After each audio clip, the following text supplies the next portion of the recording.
I said, in one of those? And she goes, yeah. And I just, I'm not eating one of those. Like, it's just, the whole streets are just filled with them. But Portland is just so depressing. It's so, it's just, I don't like the city. You know, I got into a big fight with, not a fight. Argument. It's a fun fight with a guy named Jamie Kennedy. I don't know if you remember him, but I do his podcast, and he's been on this podcast. We have a lot of fun. And he started talking about L.A. and how horrible it was. And I was like, you know, I came here fucking 50 years ago. It's the same goddamn. It's fucking L.A. Yeah. There used to be, like, where I lived, and where Jim and I lived on Hollywood Boulevard. Yeah, that's hookers, not gays, fucking. There was crime. We had gangs. I want to go back to that, though. Crescent Heights and Sunset was 200 hookers on the street. I know. That was awesome. I know. But the whole idea that... We were near La Brea and Sunset, and I remember one night they actually had mounted cops on horses. Who were herding all of the streetwalkers and pushing them into West Hollywood. Well, they still have them because I just played at their golf tournament. I just played. Is that right? They have a LA County cops? LAPD, and they all got big mustaches and wear chaps and stuff. And I just did their golf tournament. Yeah, it's pretty funny stuff, man. Yeah. But no, I guess what I meant about Portland, what I saw was a lot of boarded up buildings. I don't know. It just didn't look like the Northwest to me. And when I went to Eugene, had you been to Portland before? 30 years ago, it was different. Okay, so but when I went down to Eugene, let's talk about L.A. Let's talk about L.A. In L, you know, I've been here for 50 years. Jim's been here for 50 years, and you know, people are talking about L.A. and I know people are leaving California because it's fucking expensive. That's for sure. But like, you know, I passed a couple of little homeless people on the way here or whatever. But I went through I've gone through Hollywood and stuff, and like it's. You know, the idea that Los Angeles and or California is falling, you know, into disrepair and it's horrible and, you know, it's just this, you know, it's gone downhill. I don't get it. Do you see, you've lived here for as long as I have. I love, let me first of all start off by congratulating you on this new movie that we can't talk about exactly by the name, but I want to tell you how proud I am of you. I want to tell you how much your fans are. Guys, if your fans are Michael Biehn, I mean, he's got this huge movie, and congratulations. Thank you. And bring me along. Bring me along. Bring me along. You're not going to have any stories. You're not going to have any events. You're not going to be in jail. There's not going to be anything crazy happening without me. So I'm available. Okay. And I'm cheap. Yeah. Right. You need a minder for this movie. Oh, I'm the best. But getting back to LA, you couldn't be more wrong, Michael. And you don't have a daughter, fortunately. You've got like 14 sons. And when you have a daughter, your brain changes. Everything changes. You know, if I have a 5-year-old son and he's walking by Trader Joe's and there's a man masturbating on the sidewalk naked, and asks me a question, I tell him, oh, well, that's what you're going to be doing in a couple of years. How often has that happened to you? When I had Grace at the West Hollywood Park, every single day, there were people in that park. Masturbating? Come on. Having sex on the table. Oh, okay. Come on, okay. Man. So Michael, I became best friends with Detective David Cussiter, who's going to watch this, and we met in 2010 when he was the responding deputy across the street from the park, who would respond on a daily basis. What park is this? West Hollywood Park, right across the street from the police station by the PDC. Okay. They now have an incredible thing. West Hollywood has got these people. They're called. They're not police there. They're neighborhood. They have uniforms on, and they've done a real good job with the homeless people. And they get there early in the morning, and they clear out all the people that are in the park. And it's different now. But when I brought my daughter up in L.A., what she witnessed and what she saw was very different than when I was here 40 or 50 years ago, number one. Number two, you want to talk about California. I grew up in San Francisco. And as an 8-year-old, 9-year-old, 10-year-old, I could take the bus in, go to Chinatown, get smoke bombs, firecrackers, buy switchblade knives, you know, on Grant Street. It was the cleanest, safest city in the world. I've been taking my daughter back there the last 10 years because people pass away up in Mill Valley, and I've gone up and spoken at a few memorials. And I take her right into San Francisco, take the cable car, go down to Grant Street, you know, go to Fisherman's Wharf. I was shocked at Union Square. Now, in defense of San Francisco, I've just recently heard they've cleaned it up. But 3 years ago, Union Square, Gavin Newsom, when he made this decision, I thought, wow, it's a good decision. Like, I'm an independent technically, and he made the decision years ago as mayor that he was going to put needles and health kits and all that kind of stuff on dispensary things on walls and all over San Francisco, and garbage cans for them, so that the homeless that were shooting up and doing drugs could have access to all this stuff. I thought, wow, it's probably a good idea. I mean, I wasn't against it. What that turned into in San Francisco was, build a field, they will come. I mean, everybody just came into the city, and I was walking with my daughter a couple of years ago at Union Square. They had this huge bathroom that could fit 10 people, and there was literally running from that in front of the Michael Biehn restaurant, down in front of the restaurant, was a calcified river of excrement and urine that was coming out of that all the way down to where we were walking. And we had to crisscross the sidewalk to avoid getting us on our shoes. And so, yeah, I think San Francisco really went through a hard time the last 10 or 12 years.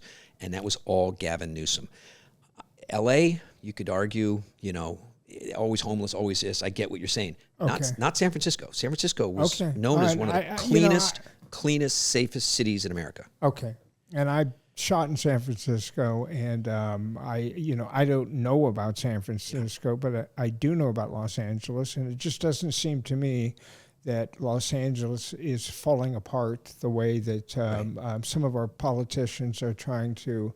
If it wasn't for, the politics, yeah. I wouldn't disagree with that. But one of the things I thought about that I've never heard anybody talking about, and I get a lot of people from golf and throughout my life who have young people that want to be actors or actresses, and I'm involved with my daughter, and she went to film school at SC for a camp thing, and I've found myself having conversations with people. And the thing that's changed about Los Angeles that you'll know, if you go back to the 80s, every gym, every cafe, every street you walked onto, you saw actors with scripts. You saw lines of actors auditioning. You saw Dupree Academy of Jazz, acting studios, Vincent Chase Studios. The whole town, January, February, pilot season, thousands of New York actors would come out to LA. I mean, the energy and the vibrance of you drive by a studio and you just see hundreds of actors going into audition and see the scripts. And the town was predicated on acting and on film. Oh, well, yeah, right now that's gone. Well, right. That's what I was saying. No. That's what I was saying. Well, I don't even think there's such a thing as pilot season. Well, there's not, and there's not interviews because now they get on their phone and they self-interview and send the stuff in. So that feeling of I've interviewed way more than Michael has because he had such great success, right? So I had thousands of interviews, and being at 20th Century Fox and walking down a hallway, and they're looking for a blonde-haired, blue-eyed, blah, blah, for the film, and I walk, and I see 50 Michael J. Foxes, all lined up in the hallway, and I walk into the bathroom, I'm like, God, do I really look like these guys? And then you'd see, 50, 8-year-old kids and, a bunch of grandmothers, and just the intensity of walking into that room and having 4 or 5 people in that room, and you sit in the chair, and you got to do your work. It was exhilarating. I mean, it was really exhilarating, to go through that whole process. And I think that's not here, that's that part of it. You're right. I mean, times do change. Technology does change things. I get it. It is what it is. And it ain't like it used to be and all that kind of shit. Just very quickly before we get into South Africa, because we have had a lot more subscribers since the last time Chris was on. You might want to explain who Chris is and your relationship with each other and that sort of stuff. Chris, we were married in... Chris and I met 40 years ago, and I was having trouble.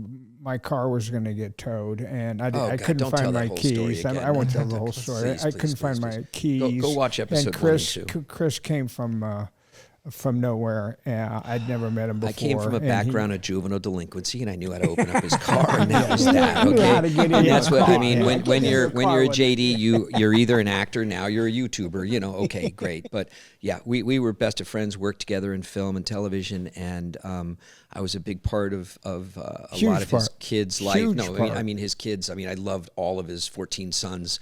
And traveled all over. You'll see some pictures here. I brought Devin and Taylor to the set of Navy SEALs, but so we're good friends, and only gay twice. I mean, it doesn't make you gay. I mean, it doesn't. Just because you did it once. Yeah, it just doesn't make you gay. We're both straight. We are both straight. Call you gay. There are pictures. Thank God they haven't surfaced of me in a Speedo. I don't know why Michael told me to put it on, but we have pictures. We have, if anybody's interested. Anything else you'd like to say about a relationship? No. But you want to. He's seen me go through. Did you ever meet Carlene when we were married? No. I got back from Aliens, and that's when Carlene and I had just split up. Yeah. I got back from Aliens, and I stayed at David Underwood's house for about 2 weeks. Then I met Chris, and then from that moment on, life changed. Yeah. Yeah, well, you know. You moved into my house. I mean, I've always described Chris as my wingman. And he was the guy that always got me out of trouble. And there was plenty of like getting me out of trouble. There was plenty of him like kind of stepping in front of me, you know. The first time Chris was I'd start the fight, he'd finish it, you know.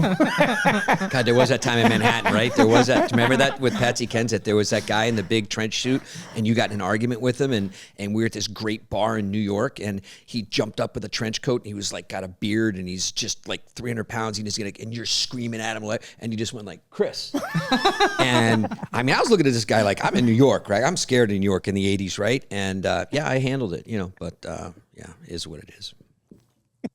Yeah. But you know, Chris was responsible for getting into any club, getting anything I ever wanted. Yeah.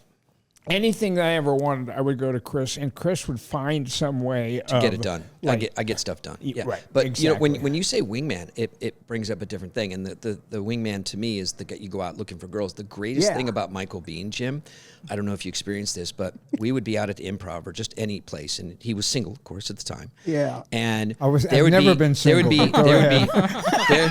would be. Hang on a second. There would be a fat chick and a good-looking chick, and they do that on purpose, right? You're never going to see two really hot chicks because they just don't hang out. So there's always the fatter chick and then the really hot girl. And Michael and I had a couple beers, and I'd be chatting the girls up, and I'd look at Michael, and he's like this big star and stuff, and really handsome and stuff, and I'd be like, Michael, like I can't do that girl, like I can't do the other girl, and Michael would be like, dude, I'm in.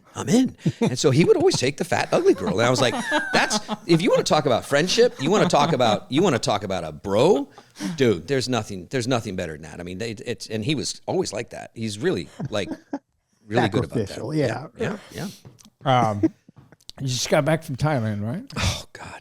Yeah. Tell me about Thailand.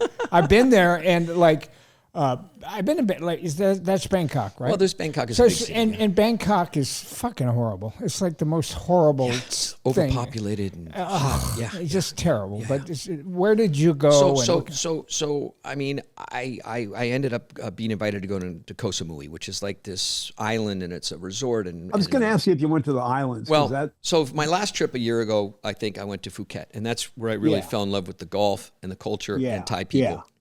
Koh Samui. Doing my podcast. I'll call you back. Koh Samui, there are no Thai people. It's basically Cabo for Europeans. So every bar, every restaurant, every beach is filled with drunk British, Irish, French people, and they're not there for the Thai culture. They're eating like Kentucky Fried Chicken and rotisserie chicken and hamburgers and steak, and it's a very different thing. Koh Samui, but Bangkok, I've flown through it a couple times. And so on this trip, I was with a friend who is in a credit card industry thing. So I went there, stayed at a great hotel, and I thought the only thing to do here is food, right? And if you Google Michelin star restaurants and you Google food in Bangkok, they have outdoor stalls in Bangkok that have gotten Michelin stars. Are you kidding? No, really? No.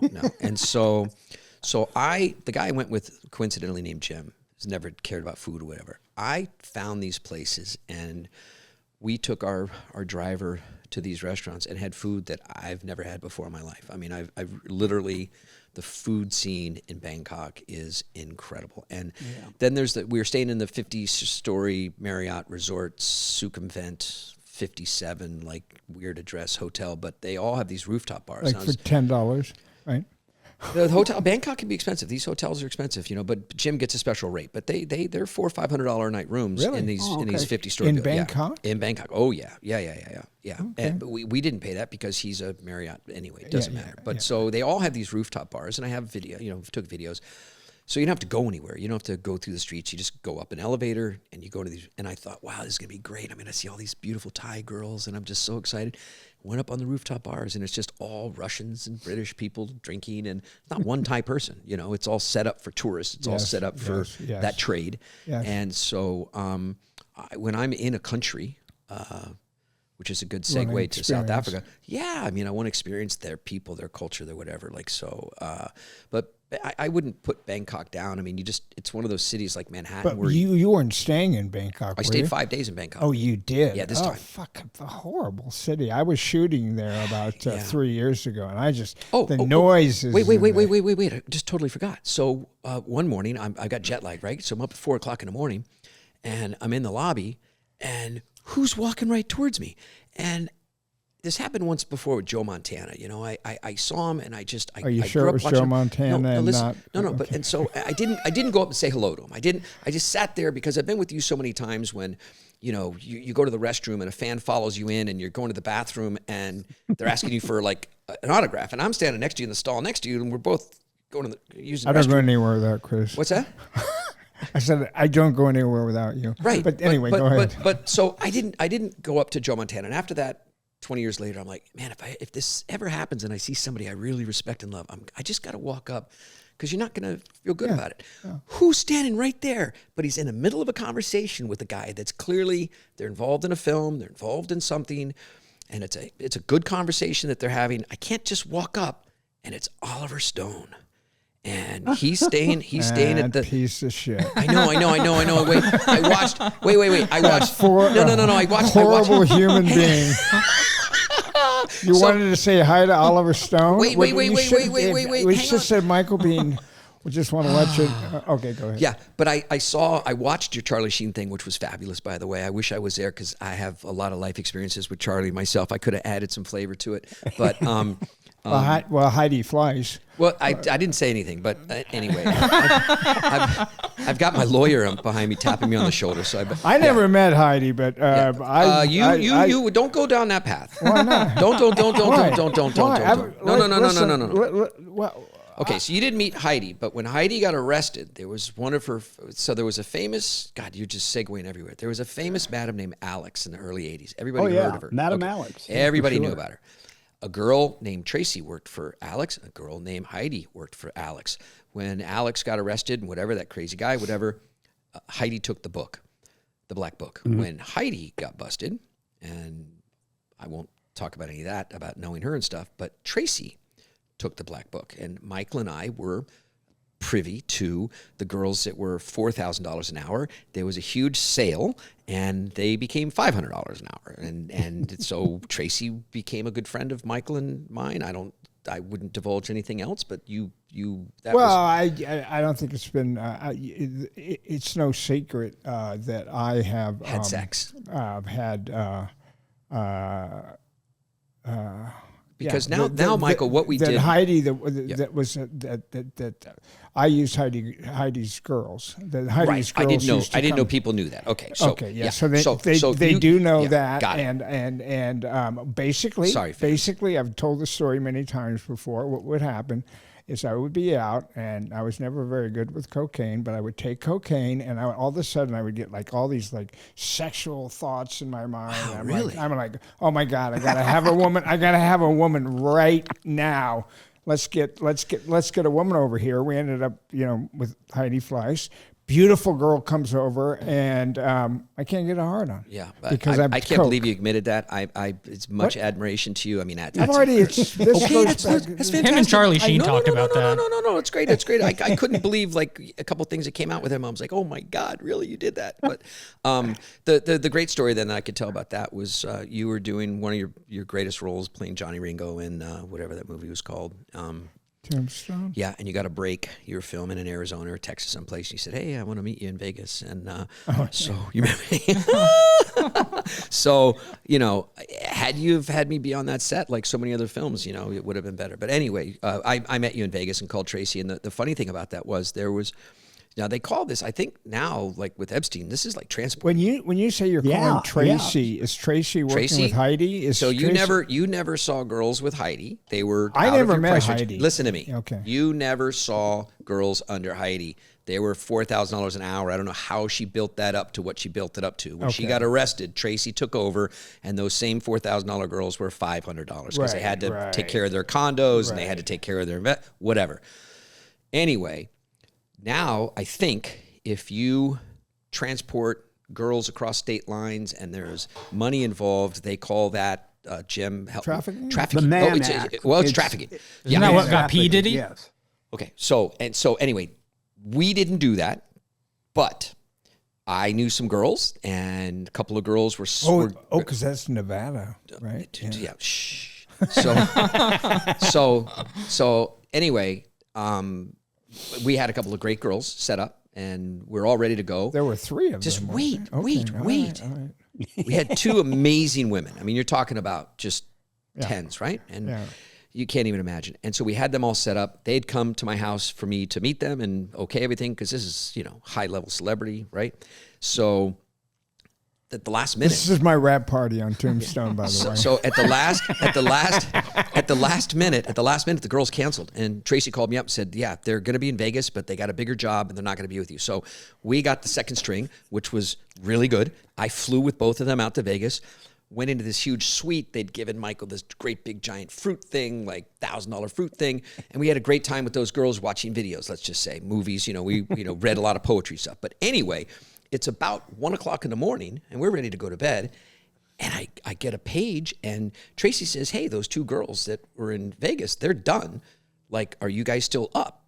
And I'm like, yeah. And they came over. So then we had 4 girls there, and we were just watching movies and stuff. But it was pretty incredible, man. I mean, it was a suite, and like there was bedrooms, and there was like, that was a life experience for me. That was, having 4 girls to watch videos with a view of Vegas and stuff was. Yeah. Now you met a girl over in Thailand, right? Oh no, wow. You meet girls over there. And do you have a? He said don't. What? I don't need to see the picture. I mean, people don't. You can show it. Go ahead, show. You said you didn't want me to. You can do it. It doesn't. Yeah. Sure. So you go on Tinder, and on Tinder, Michael. You're on Tinder. You're like 42. 42 years old. On Tinder? Yeah, 42. Yeah. I'm 32, and you meet these girls. The problem is most of these girls are what they call freelance. They have street girls, they have bar girls, and then they have freelance. And the culture is, unfortunately, overwhelmed with that trade. And so to find a girl that's not in that trade is really hard. And I'm not interested in the freelance girl. I'm not interested in those Wall Street girls. I'm interested in normal, nice people. And so I was able to meet a couple of girls that, of course, there's no sex involved because they're very well aware of what they call the girlfriend experience. People fly in, they're like, "I'm here 4 days.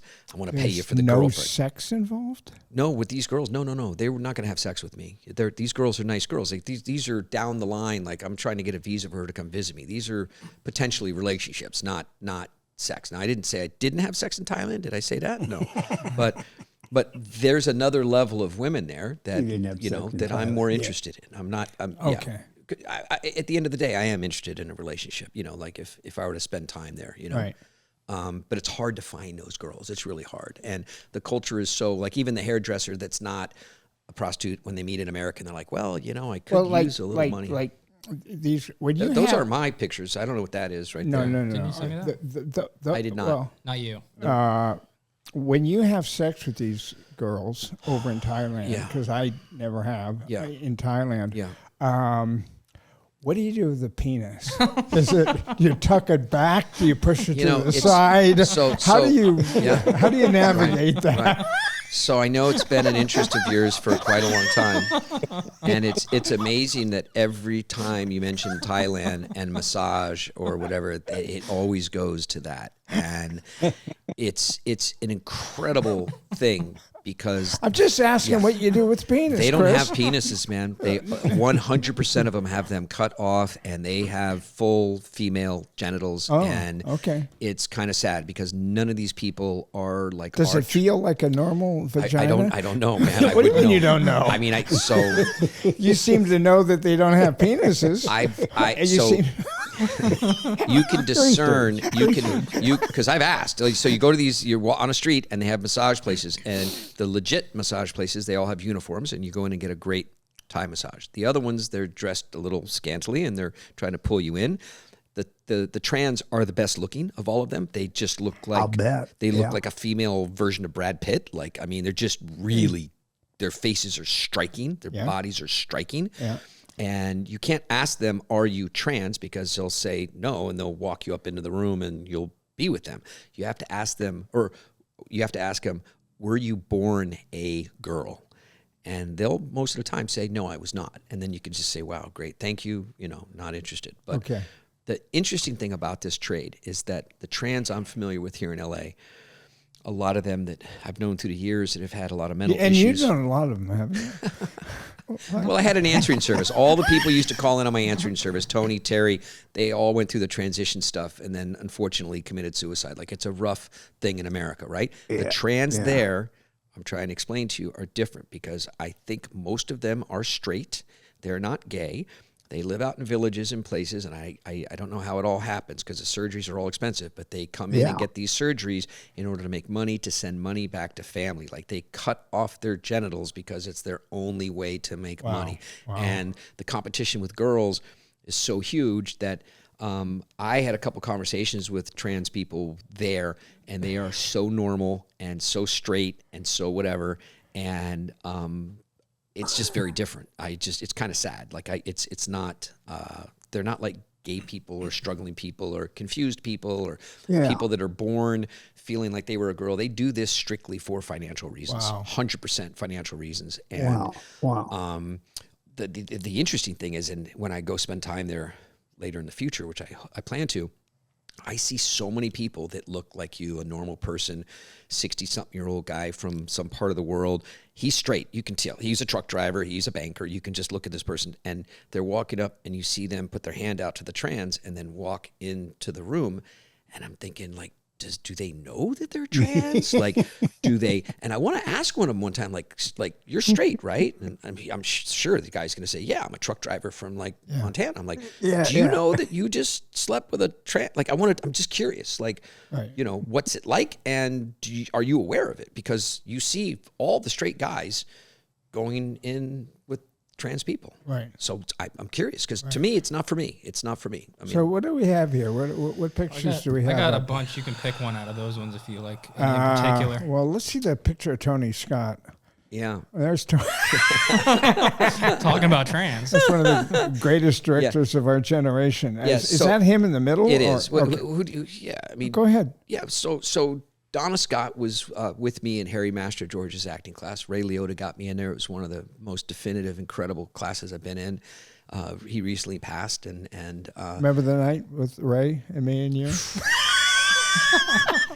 Michael, last time I came in here, it was pretty politically correct in terms of like stories, and I knew like, hey, I'm not going to give up now it's a different. This whole show's gone down a different path, man. So anyway, you're talking about Ray Liotta. My mom's listening to this. No, so My Night with Ray. Donna Wilson was your average actress, good actress. She was in Harry's class, and she didn't have any money and was not sacrificing her soul to anything like so many young actresses would go to Vegas for the weekend to strip and come back. And she would just wear jeans, and gorgeous woman. And I just noticed that she didn't have a lot of money. You could just tell, right?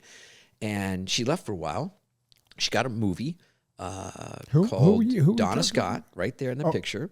And she got on the right. Yeah, you can't tell the boys from the girls. You can't go to Thailand, dude, because I'm telling you right now, like, you're gonna look at me and be like, dude, this is not a trans. I can tell. Like, you can't tell Donna Wilson from Tony Scott from me. Like, so forget going to Thailand for you. Okay. All right.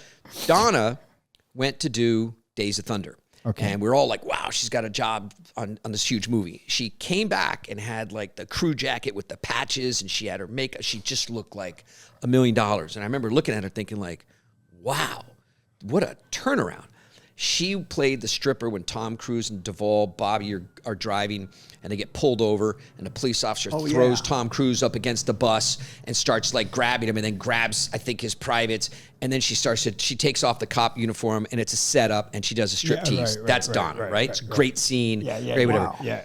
Yeah. Donna began dating Tony on that show. Okay. And quickly, I think, moved into his beach house and they were just inseparable. I mean, an amazing couple. And as a result, she would invite the whole class out to his Malibu colony house, right, where we would like all get together and hang out with Tony. He was a nice guy, wasn't he? Beyond. Yeah. No, beyond. Yeah. Tony was the Chris, most. Do you have any idea why he... Yes, I do. I do. Okay. I can't talk about it. It's not even, it's a very personal thing. Few people know about it.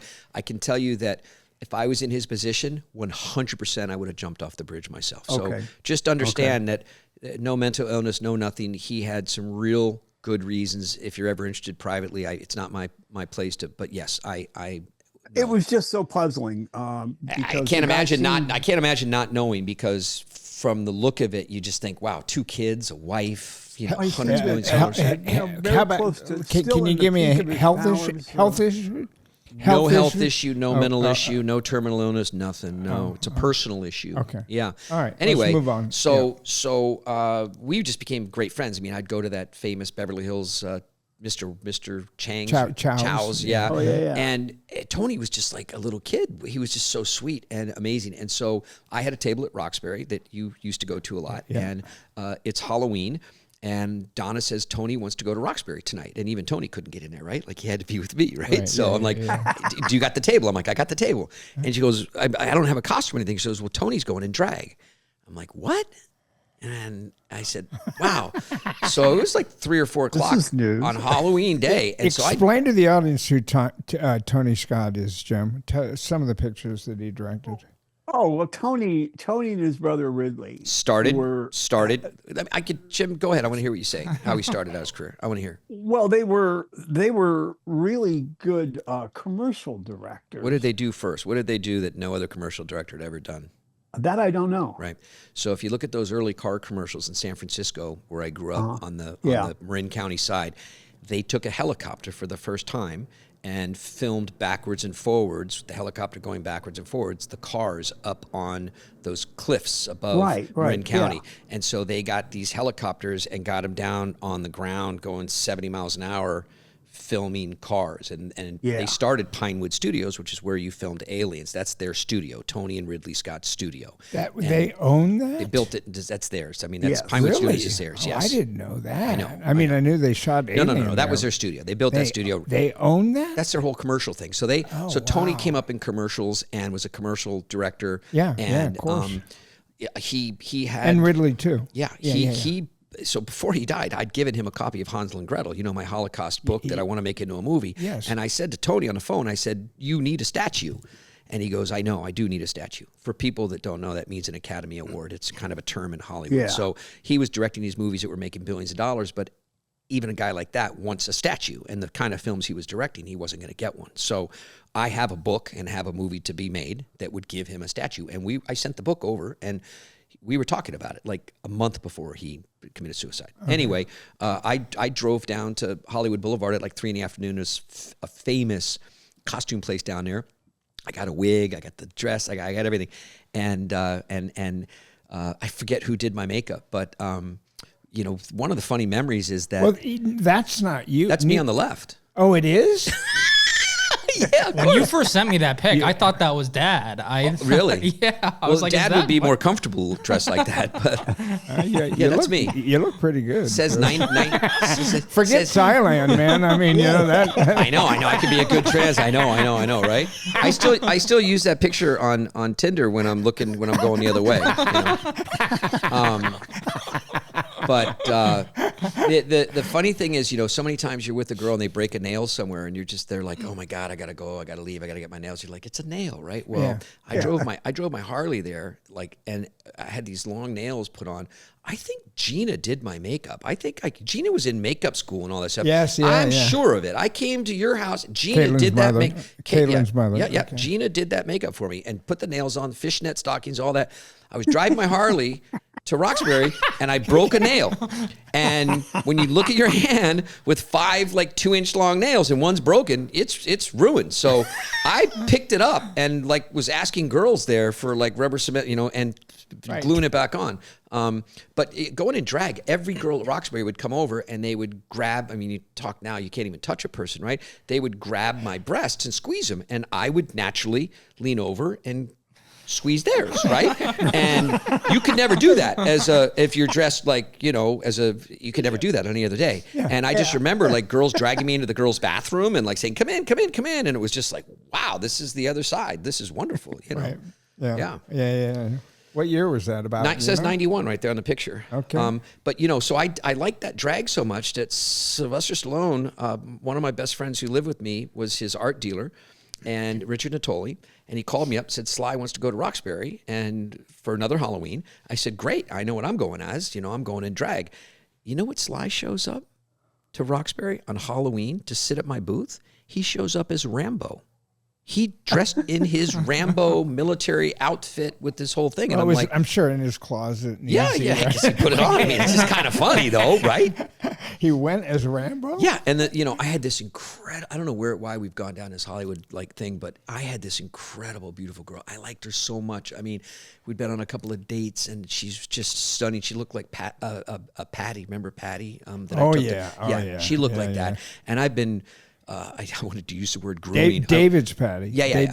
Oh, you're talking about that Patty? Yeah. So this girl was that good looking. She was that good looking. But I wanted to use the word grooming, but that's become a bad word. But I was working for weeks, and so she was my date, and it was me and her and Sly at my booth.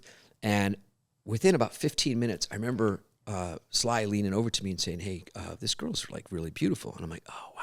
Yeah, thank you, man." I'm sitting with Sylvester Stallone, right? It's like, wow, it's great, And they were kind of talking back and forth, and I don't know how it happened. This is the girl that you brought? Yeah. I got on. I've been dating her like a month, like no action. Now, is he married at this point? Oh no, it was a long time. Okay. No, he's not this married. Is before. Yeah, before you married. What's her name? Long time. Yeah. And Bridget, after Bridget? Yeah. Whatever it was. He wasn't married. He was lonely. I mean, Sylvester Stallone was lonely. He had nothing to do, and called Richard and said, got anything to do. Gotcha. Right, yeah. Okay. And Richard was there. So anyway, he leaned over to me after about an hour, and it's only like 10 o'clock, 11 o'clock at night, and he goes, hey, Chris, do you mind? And I remember like it was yesterday. I go, do I mind? Like, what do you mean? He goes, well, could I take her home? Like, could I take your date home?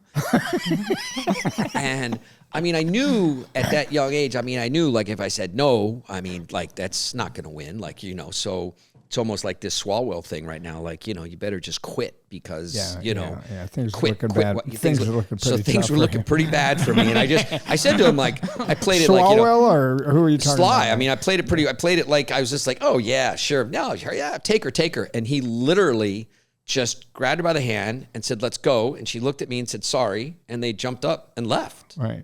And I realized at that time, like, wow, yeah, this is not, it was a rough moment, man. but highly expected, Yeah, I guess so. Yeah. I've joked to him about that. I've run into him a bunch of times, and his memory of it is a little different. But I would imagine. Bring up another picture and let's see what we have. Well, you were talking about this one before. Okay, it's our Navy SEAL training on the Abyss. Don't say anything bad about it, and it was pretty cool. We got to experience a short kind of buds training thing and learned a lot about each other, and it was great for Cameron to put that together for us. I almost got kicked off the film from that, because I broke some rules. But well, this guy who trained us, who is on the far right of this picture, looking back at it, I'm not sure he was a Navy SEAL. Once I started hanging out with SEALs, I started thinking maybe this guy wasn't a SEAL. Cameron found him, and I'm not going to dispute anything. And I know the other guy was a Vietnam vet, the guy with the pipe in his hand, and I could have kicked both of their asses, so they probably weren't a Navy SEALs. I don't know. Well, what happened? Remember, he shot me in the back of the leg with that. Remember, he walked up and he put that, the pellets that we were using, those things. Yeah. He walked up and put that gun right to my calf, my bare calf, and he fired it under my calf, and that plastic thing went right into my skin, and I just hit the ground spinning, because he was a little upset. He was a little upset with me because. Well, we pushed him. We pushed him. They were supposed to be pushing us, and we ended up kind of pushing them. Yeah, we did. And they sent us out and said, okay, there's a certain perimeter, capture the flag. It was kind area, of certain area that was like a kind of a hide and go seek thing. We're going to give you guys 2 hours, and you have to make it to this area, and we have to catch you. Capture the They're flag. Navy SEAls, supposedly, right? So I broke. So we end up like stealing a boat. No, we had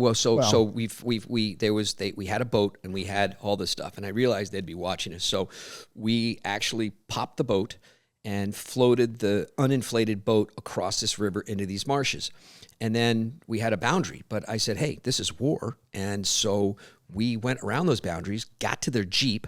There was handcuffs in there. Oh, that's we right. took the handcuffs and handcuffed Jeep, their steering wheel to the thing. Can't mess with us. We're from Hollywood. Come on, man. Come on. Yeah, that's Come on. right. I forgot about that. Yeah. And then we sat by their car, like 4 of us, and they're on the other side of the river with sniper rifles and lasers, and they're looking for us. They see the boat drifting across the river, and we're like, hey, we're over here. And I'll just never forget, they like went, huh? And they came running up the road through the marshes, like, how'd you get here? I'm like, this was the goal. We're supposed to get to the Jeep. Here's the Jeep. And and that's when he shot me. Well, what happened was, this is one of the very few times that I can ever remember Gail and Jim being pissed. Yeah. They came down. I know. They came down I know. and said, like, what the fuck? know. Because we turned these guys into pretzels. Yeah. And they wanted to know. 'Cause what we had done is we'd taken a boat that didn't belong to us. Right. Yeah. So we basically had stolen a boat. Dude, I mean, if you're in country Yes, and you're yeah, like whatever, I in mean, combat, you make use of Yes, whatever's there, exactly. Absolutely. Yeah. And they said, like, well, here's your gun, here's your flashlight, here's this. You got to swim across the lake. We see a boat. We're like, hey, let's go take that boat. Who needs to swim? And we used it as cover. Remember that? We were like paddling. Yeah. Somebody wasn't upset. Somebody was upset that we took their boat, and that got back to production. And Jim and Gail came down. I can remember that just as easily could have been Gail Hurd. The guy's kind of doing that Michael Jackson thing where his body is leaning. But Gail was very, very upset with us that we had stolen that boat. Yeah. But like you said, it was war, right? It was like, that was supposedly the simulation of like, you do what you do. You do what you do. 100%. Yeah. So we, exactly. unlike the Charlie Sheen thing where that Dye guy like turned them inside out, we kind of turned our guys inside out. Yeah. They didn't know what was going on. They ran into Chris Murphy. If you take that other picture of Devin and Taylor on my shoulders right there. So that's the set of Navy SEALs in Virginia Beach, and Michael had me bring them with their skateboards. I remember I just taught them how to skateboard and brought them to the set for a while, and God, we had a wild time there. We went out with the real Navy SEAls. Like, those were SEAls. Yeah, we went out one night, and I don't know if I told the story before, but neither you and I were, drinking. We didn't really drink like these SEAls. These guys took us to a bar and they drank. You won't remember the story. There's about 8 of them, and they're so impressed to be with you, and they were just trying to impress you and like whatever. Was Charlie with us? Charlie was not. Okay. And we, as you said, when you were interviewing him, we never really hung out with Charlie. Yeah, Charlie was doing his own thing in his room. Yeah. And we were out, and we had all taken his van, this car, and we came out of the bar. And we started walking around, like a block here, 2 blocks there, 4 blocks. And we were with Navy SEALs. And they were so drunk, they forgot where they parked the car. And we spent hours looking for that car to get back home. And my memory of it is sounds like my life anyway. No, but these were Navy SEAls. So to me, I've joked with some SEALs that I've met since then. I'm like, these are young, they're young Navy SEAls. They couldn't find their car, like, Yeah. But, and they had just retired. So they were. A lot of them went back in when 9/11 I'm sure. happened. Absolutely. Yeah. Absolutely. There were 7. There was one for me, one for Charlie, one for Bill, one for. Yeah. You were talking about teaching Devin and Taylor how to skateboard. Do you remember teaching me how to ski? Oh, not really. No, but can I tell the skateboarding Go ahead. thing? Yeah. So I'm with Devin and Taylor, and they're very young, and we're out at Venice on the skateboards, and they're pretty coordinated. At some point, a couple years later, they wanted to be professional skateboarders, and it kind of came from this. But there was a lot of good-looking girls down on the beach on the thing, and so we were pushing the skateboarders, and I said, so I'm going to teach you guys like how to meet a girl skateboard. And they're like, yeah. And they're like 7 or something, 8. And so I said, when you're skateboarding, you see this girl coming up? And I got on the skateboard and I just flung myself off the bike path into the sand and like flailed on the sand. And the girl, of course, stopped and like, are you okay? I'm like, I'm fine. So I don't know if it was Devin or Taylor, but I said, okay, here comes some girls. Here they come, do it. And he got on the board and he's getting real fast. And he looks at the girls, he keeps his mouth wide open, and he face plants right into the sand. Like he just got his, like a cup of sand. He's like, and then it became like a recovery thing, because he's choking, he's in sand. And like the girls were really upset. And they came over and I was like, and he's like coughing and he's like, I'm pulling sand out of his mouth. I'm like, you don't open your mouth when you're you got to close your mouth. But yeah, so go ahead. How did I teach you to ski, Kaylin? After about a day of teaching me to ski when I was about 8, you took me up on a fucking black diamond. Oh yeah, that was no. But I would have taken you in between my skis at some point. You did, because I was scared shitless. Right? Yeah, you started crying. I remember. I mean, you started crying to get upset. I was like, you can do this, and then I put you in between my skis, and we made it down. Yeah. The only trauma I ever gave you was you were about 2. I was at Michael and Gina's, and I don't know why, but I don't know why, but. It wasn't a beer. Maybe I came over for a football, so maybe it was a beer. But I was really good at flicking those caps. And Kaylin was sitting. He was sitting in front of the TV, kind of on the ground. He's like two, and I was like 20 feet away. And I'm like, catch, and I go, boom, and he puts his hands up like this, like in a movie, and it hit him right here, in between the eyes, and it just cut him, like just ripped it. And he starts screaming. Blood's coming down his face. Gina's screaming. Michael's screaming. What the fuck, man, dude? And Kaylin had that scar there for years. Like, he's 10, he's 11, he's 12, and I'd come over and, like, keloided. And Gina's like, yeah, Kaylin's in there. Yep, go look at his eye. It's still there. It's still there. I'm like, fuck. Wow. So sorry, Kaylin. Wow. Now show the picture of Kaylin loving me. Show the picture of him like, look at this cute kid. Look at that, man. He walked around naked everywhere. I mean, I know Kaylin's like, he was, and Michael commented, he was an exhibitionist. The kid he was like, I guess, the English roots or whatever. I mean, he would walk around naked everywhere. Through the house, he'd go get a cookie naked. He'd watch TV naked. And Gina was like, yeah. So yeah, I don't remember that so much. Who's that on your bike?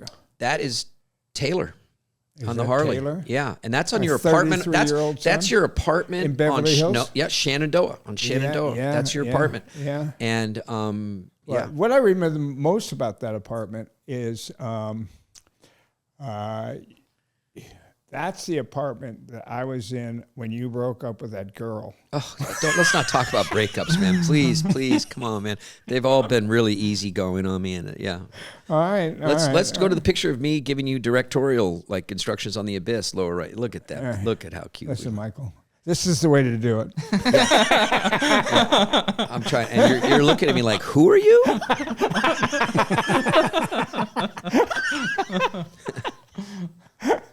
Yeah, there was no girls on the shoot of the abyss. I mean, that was just. Remember, what was the town that we went up to? So we used to drive. We were in Spartanburg. We used to drive down to Greenville, and that's where the disco was. And we would drive an hour down to Greenville, and that's when we brought those girls up. And you were downstairs. It was a loft we were both sharing, and I was upstairs. You guys were making so much noise.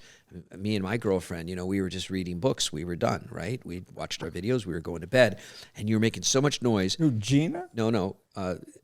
Was Gina involved at that point in your life? Okay, there were no girls. Sorry. But anyway, I took a gallon of milk. I don't know why I did this. No way I had any girl you up didn't. there. No, but I took a gallon of milk, and you were down below. Oh, yeah. Well, that I remember. And I took the milk, and you were just so loud, and I poured like half a gallon of milk on you from up. That was great. Yeah. Well, there might have been 2 girls involved, and you might have been with one of them, but I wasn't with the other one. The other one I remember is, where did we used to go? I was upstairs having sex, if you want to know. You were downstairs talking loudly. Yes. Okay. Okay. And where was we went up to, where did we see that football player that ended up dying? He caught the famous pass in the end zone in San Francisco. The most famous Joe Montana. Yeah. It's called there's a name for that pass. The Immaculate. No, thank you. Yeah, Jim. The Immaculate Reception. It was Dwight Clark who caught that pass. Dwight Clark. Where did we meet?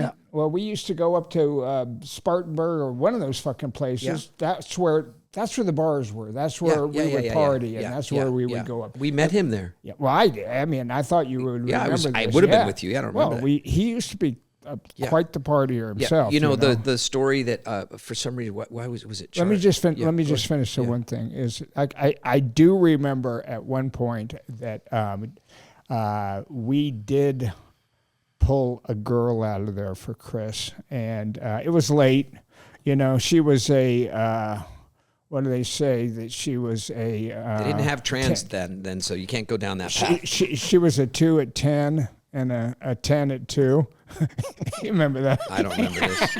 I remember that. So anyway, that's kind of what we had. That's what we kind of ended up with Chris on the way home, and we were in something that we were all jammed together. I like no back seat. It was like a sports car. I was on one side of her. Chris was on the other side of her. You know, and she said like, "I've got." She says she's on her back. Three things she's I don't do. Three things I don't do. Yeah, I got 3 rules. Yeah, and we're both very serious. I'm driving, Michael's there, and she's kind of pinned up in between us, and she makes this announcement, and I'm just like, oh, God, man, okay, what are these 3 rules. Yeah.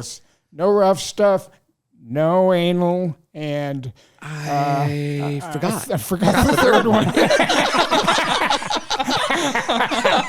forgot the third one. And we both went like, phew, okay, cool. Not into the rough stuff, not into the other thing. Like, yeah, good. Wow. I forgot the third. Wow. That was funny stuff. Yeah. But so I was, when I was in Thailand, for some reason, you know, I'm watching YouTube stuff, and I was watching the Scorsese. There's like a 5-part Scorsese documentary, which is incredible. And he was talking about the Last Temptation of Christ and the whole thing. And I was like, oh, shit, I forgot about that. Do you remember? So Leo Burmeister was in the Last Temptation of Christ. Yeah. It was opening in the 100 miles north, Charlotte, North Carolina. And we got in a car with Leo and a bunch of the other actors, and we drove all the way up to Charlotte to go to the premiere of The Last Temptation of Christ. None of us knew it, but we got there, and there was like 1,000 people out in front with big signs saying like, Jesus lived and Jesus, blood on your hands. And I was watching Scorsese talk about that, and I was like, oh, wow, yeah, that's right. We were there for that. We remember that was incredible. Yep. Yeah. Incredible. Yeah. You want to talk about the South Africa shark stuff? Yeah, go ahead. Yeah, before we get into that, that is it. Everybody talks about... And myths turn into, what's the thing, Jim, when you print the myth, when the... Oh, when the legend becomes fact, print the legend. Yeah. It's from the man who shot Liberty Valance, the old... Everybody talks, Chris, about... Ron Ford movie. That set, and being on that set, and you worked on that set, you were underwater as much as I was, you were, you know... We were working, whenever I was working, you were working on The Abyss. Would you describe that that set as on a scale of 1 to 10, difficult or fun, or how do you I think we talked about this before, but it was before. Did we talk about this? We did. Probably. It's okay. No, we did, and I'm pretty consistent in my feeling about it, because I afterwards you did the Cameron interview, which was incredible. I don't know if you brought that stuff up, but you might remember last time we were talking about this, I said that, you know, Ed Harris went through some stuff, because Ed had to do that stuff with the helmet and the fluid, and he had to imitate. But forget about Ed. Did you have a good time? So sadly, you know, I mean, I didn't know that I wouldn't have another great moment like that in my life. It was the greatest moment in my life. 27 weeks with you, with Cameron, with the whole crew. The stories, the things that we did, the camaraderie. You know, if you told me, if James Cameron told me, you know, spend 15 hours standing on your, and I said this in interviews, because afterwards we did a lot of press, and everybody would come to me during these press things and be like, you know, wow, we heard it was so terrible. We heard Jim was like such a monster. It was so rough. And I was like, Jim Cameron could tell me to sit on my head for 15 but hours. Did he? No, no. But what I'm saying is that, I mean, as an actor, like, you're going to complain about being on a horse? Like, you're playing a cowboy. Right, Like, come on, right. this is what you do. Like, there's real right. cowboys that really ride for 6 weeks in a saddle. You've been on it for 10 hours. You're going to whine about it. Like, I've never been that actor, you know? I mean, I've never been that person, nor have you. I mean, you were doing a movie with Billy Blanks, and you wanted to be thrown through this this thing and ripped your tendons and arms. And this is just being an actor, man. This is, I think. I mean, you know, I mean, you would describe it as a good experience. The best experience of my life. The best experience and the most adrenaline, the most intense. When Cameron's on Jim a set. Cameron ever say to you, "Listen, motherfucker," you know, like Never. this? No. Well, Jim, okay. All right. Describe Jim Cameron, and you know, because I tried as hard as I can to let people know, and this was back supposedly when he was in his most difficult day. I said something to you last time, and you disagreed with me, and I'll say it again. Okay. And I've said this to a lot of other people, and they agree more with me than you. Okay. And I made this statement last time, and I said, Cameron is not known for being an actor's director. Now, what does that mean? Doesn't mean that he doesn't work well with actors or whatever. He is into the whole special effects. He's into the whole scene. And he hires really good actors that he doesn't have to babysit, that he doesn't have to sit there and say, let's talk about the story. And how do you feel when you're walking down this with a nuclear weapon? He hires people that know. And there are other directors that are considered actors, directors that want to sit around and mentally. The thing about Jim is that his scripts are so good and the words are so good. That what's to talk about? So I was watching De Niro and the Scorsese thing, and he's like, you know, we were doing this, and we'd sit for hours and we'd change the whole script and we'd do all this improv and the thing with the gun and Taxi Driver. Like Cameron just sticks to, he wrote the stuff, and so it's so good. You just do what's there. I never saw an actor saying, hey, could I say like popsicle here instead of like, I mean, people just, you're right. It's a good point. But no, Cameron, you're lucky to work for Cameron. I mean, I went to the premiere of his last movie, and I saw the actors up there talking and stuff, and they feel the same way. When you're working with people that are so driven and so focused, it makes it really easy. So it was the greatest experience of my life. I thought I'd have more of them. I mean, I thought I would continue to go on and do films like that and experience greatness, you know? I mean, it was greatness. Yeah. Let's... You were on that for 27 weeks? 27 weeks, yeah. Wow. I didn't realize that it was that half a year. You know? 27. Yeah, we experienced winter and summer in South Carolina. Two things I don't ever want to experience again, man. In South Carolina. When Cameron was on the show, Michael asked him about this one incident that really stuck with me. When were you underneath when the lights went out? Hang on. Yes. Okay. Yes. Yeah. Okay. But see, I was a diver before, and you know, you're not a water person. Technically, you grew up in Arizona, Oklahoma, wherever. It doesn't matter. But you know, to me, Nebraska, you know, close enough. Yeah. To me, I mean, it didn't affect me the same way it affected other people. And the New York actors, you know, when we went to Cayman Islands to do the whole diving thing with Al Giddings, he's in the. By the way, really? I was just diving in Thailand, and I was asking the dive master, who's kind of giving me an attitude on his boat. You know, he's from England or something. I'm like, England, so you're a dive master? Like, he goes, oh yeah, it's cold there. I'm like, come on, dude.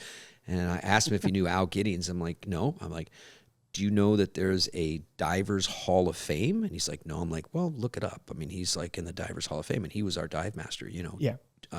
He grew up diving. Very famous man. He grew up diving. He started off with Jacques Cousteau and the whole thing, and he's incredible. But the New York actors that were on that show, like I remember Todd Graff he didn't know how to swim, right? He's from Manhattan, so he didn't grow up in a pool. Where would you swim if you grew up in Manhattan, or where are you going to learn to swim? So I remember them putting him outside. They had to get their PADI dive thing. That's what the trip was for, and they put him out on the boat to swim around the boat, and he was literally like going like this, and he's not moving. And he's like, am I doing it? Am I doing it? And I'm like, kick, dude, kick. And he didn't know how to swim. And he got a PADI, you know, scuba license. So, yeah. Okay. You want to go to South Africa? Yeah. Let's talk about South Africa a little bit. Yeah. Look, bring up that shot of the shark. Well, it's four. So I took a picture of I have these photo albums, so they're all four on a page, right? Oh, okay. Yeah, and so upper is that you? That's Chris? me. Yeah, so this is the problem that I almost lost my arm, and I look at this and I have to look down because the best way I could describe it, any animal that leaps off the ground. A tiger, if you're standing up 15 feet, you see the tiger jumps like 12 feet. He can't in midair continue to give himself more lift. Like when you're an mammal, you lift off the ground, you only go as far as you're going. I forgot, like I've seen dolphin shows, and those dolphins, they come out of the water 2 feet, and then they come up 3 feet, then they come up 4 feet, then they walk on their tail. So I'd watched these guys pulling these huge tuna heads over to the boat, and they were tapping the shark on the top of the nose, and it looked fun. It looked like, hey, yeah, this looks like something that, I could do. And it's a great white there. Yeah, it's like a 15-foot great white. And so I asked if I could do it, and I don't know why the guy, allowed me to do it, but the shark came over, he's chasing a tuna. I reached over, because his head came out of the water like 2 feet, and this is, I think, afterwards. I don't know what this picture, but I reached my hand out to tap him, and the shark came up another 3 feet with his jaw going like this.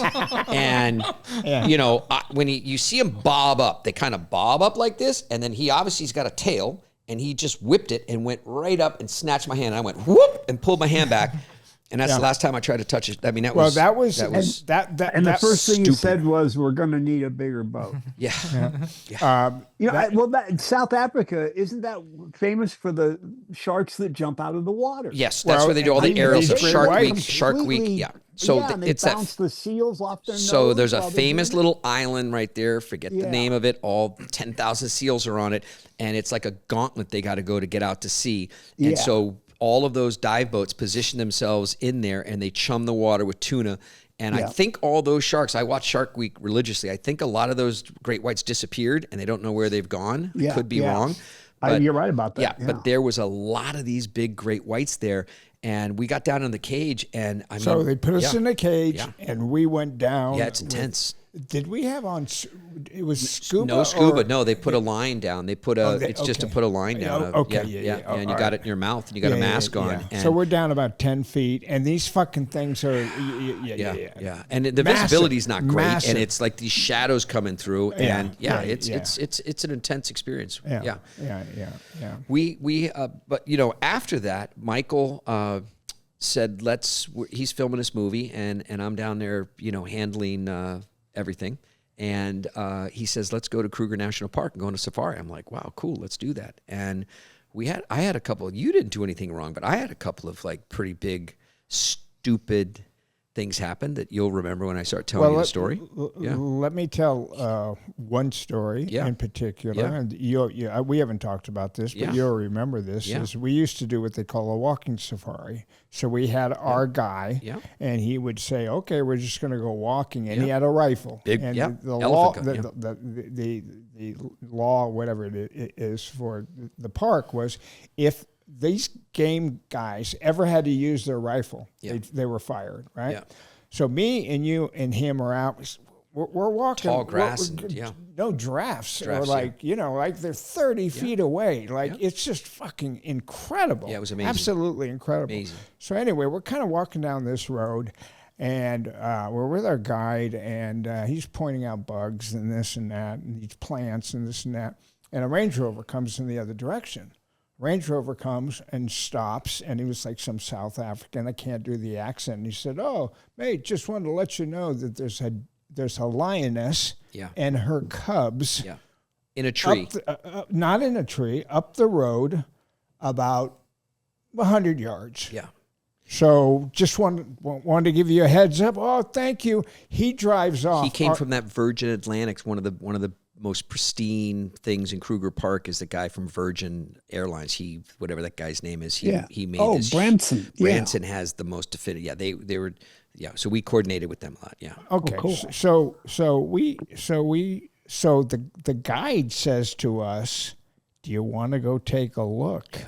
Michael, you got something wrong in the story. I got to correct you. Sorry. I'm sorry, man. I'm sorry. You're 50 years old and it's catching up. So we were in the car with the whole group of people, and the way this thing works, it was explained to us, is that all the wild animals, they know the visual of that truck because the guy with the gun sits outside You of don't where know. we are. You don't know what the story I'm telling. The two So lion shut cubs in the fuck tree? up. Okay, go ahead. Go ahead. No, that's a different story. Okay, sorry. Shut the fuck up. Sorry.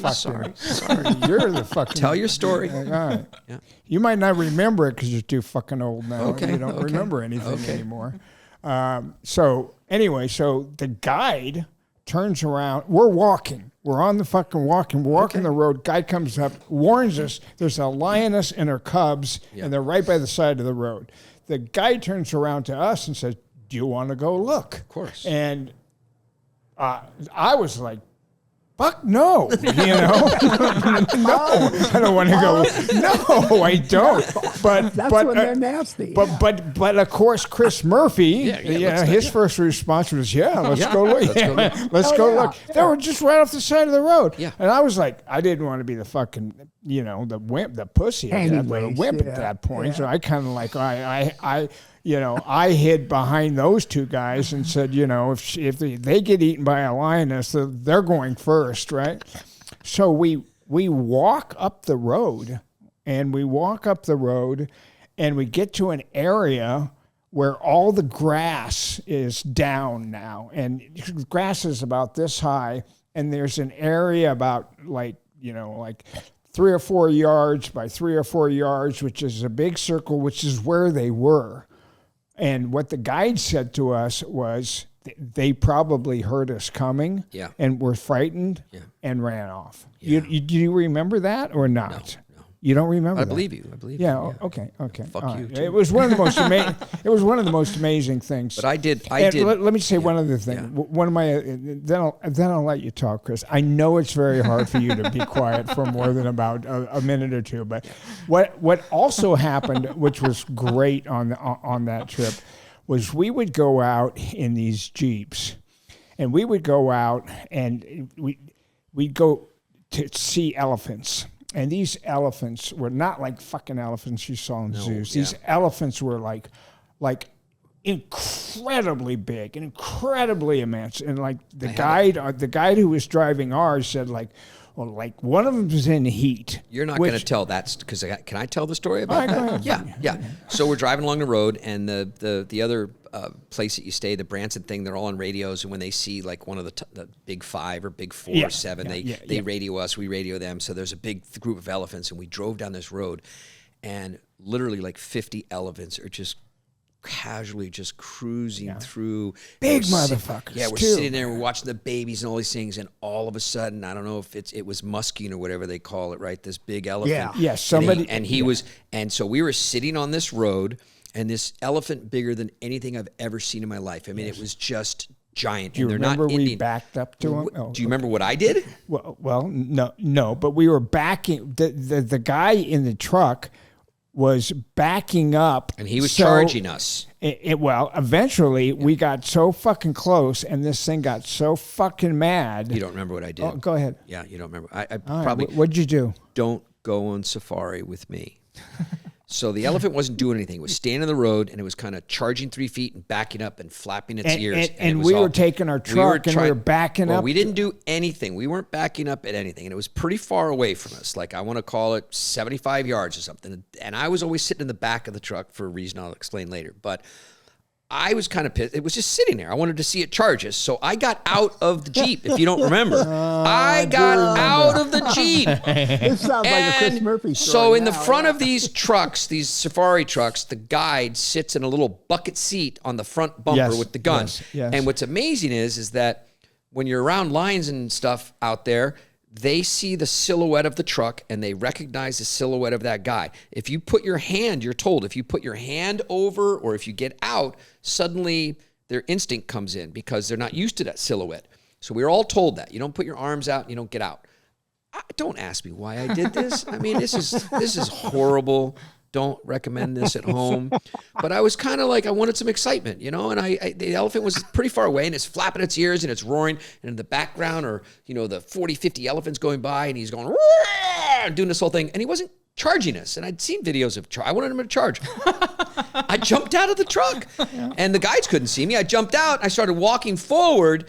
And as soon as I did that, they screamed at me, and he started charging. Yes. And then I jumped in, and yes, then we were backing up very fast. Well, we didn't back up. What he did was the way that I remembered it, and I do remember you jumping out, but as we backed up, we would back up and get closer and closer to them. So when they did charge, he could just put it in forward and take off. Yeah. So he was in reverse, backing up, and it charged. You jumped out, it charged. Yeah. It was this fucking thing was huge. 30 feet tall. Biggest elephant I've ever seen in my life. Me too. And since then I've seen the people doing stupid stuff like I did, and the elephant actually tips the truck over. Knocks. I was hoping for that. I wanted some action. Well, the reason that I make the point was you don't drive towards them and then like do a quick U-turn when they charge. No, you back up into them, and then when they start charging. Yeah. And then you take. That's what we were doing. Yeah. And I got out and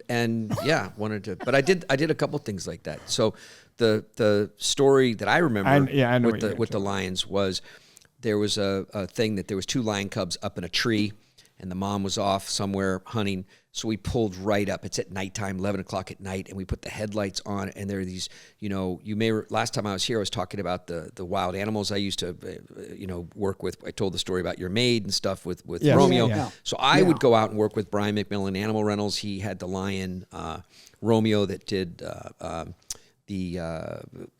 what were those TV shows? Born Free? No. The tiger was in that.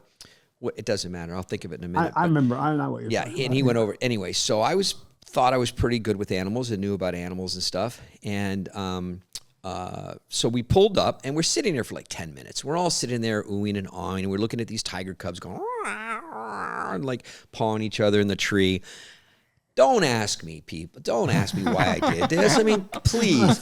But the savanna grass is like 4 feet tall. Yeah. And I wanted some more reaction. I was bored. I wanted them to see me. I wanted the lions to whatever. I got out again, started walking through the grass. We're only 15 feet away from the tree. We're just pointed right at the tree. Yeah.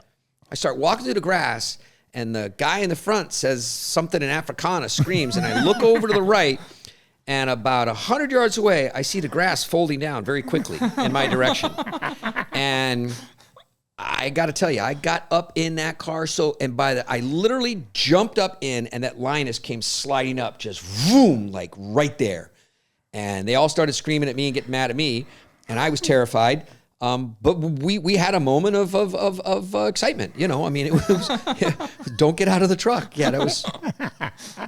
The last story I'll tell about that was there was a woman sitting in the back, and there was like 15 people in the truck. You wouldn't remember this. And she was sitting next to me, and she was talking about how afraid of spiders and stuff she was. And if you remember, sometimes we're driving on those dirt roads, you would see a spider web literally 50 feet across the road and just 20 feet high and just these giant webs. And we would all kind of duck and drive through these spider webs. One time we stopped at this tree that had these giant thorns in it. And we were looking at this tree, and the guy's describing what the tree is. And inside the tree, I see these huge, what are the things, Kaylin, that change color? The chameleon? Yeah, huge chameleons. And they're like all in there. So I got my hand in there, and I threw the stickers, and I grabbed this giant chameleon. He's like this big. And I put him on my hand with the suckers, and I kind of snuck him into the car. And I was just playing with him because, I always had like animals and did stuff. And I couldn't believe, like, you got to go to a pet store, right? And I got this chameleon like on my arm, and I don't know, I do things sometimes I don't think about, right? And you were there, and a woman was sitting next to me, and here comes this giant spider web. I don't know why I did this. It happened so quick. Like a lot of things in your life, Chris. No, I know. It happened so quick. Nobody ever does this. I'm not a comedian. I'm not a funny guy, right? By nature, right? But we're driving through the spider web, and we're all going to duck. We're all told to duck. And as we duck, I take my hand, I grab the chameleon, and I just stick it on her neck.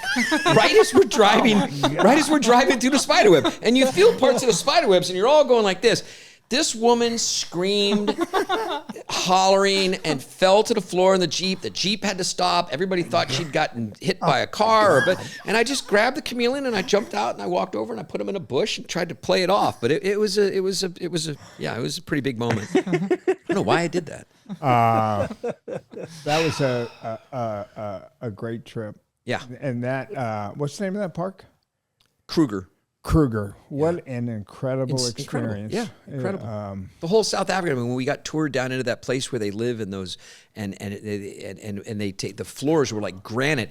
And I'm like, what are these floors made out of? And it's like, it's elephant dung. And I'm like, what do you mean? Were you with me when we were shooting the entire time? Okay, because we had a guide, and I thought I was alone with Africana. him.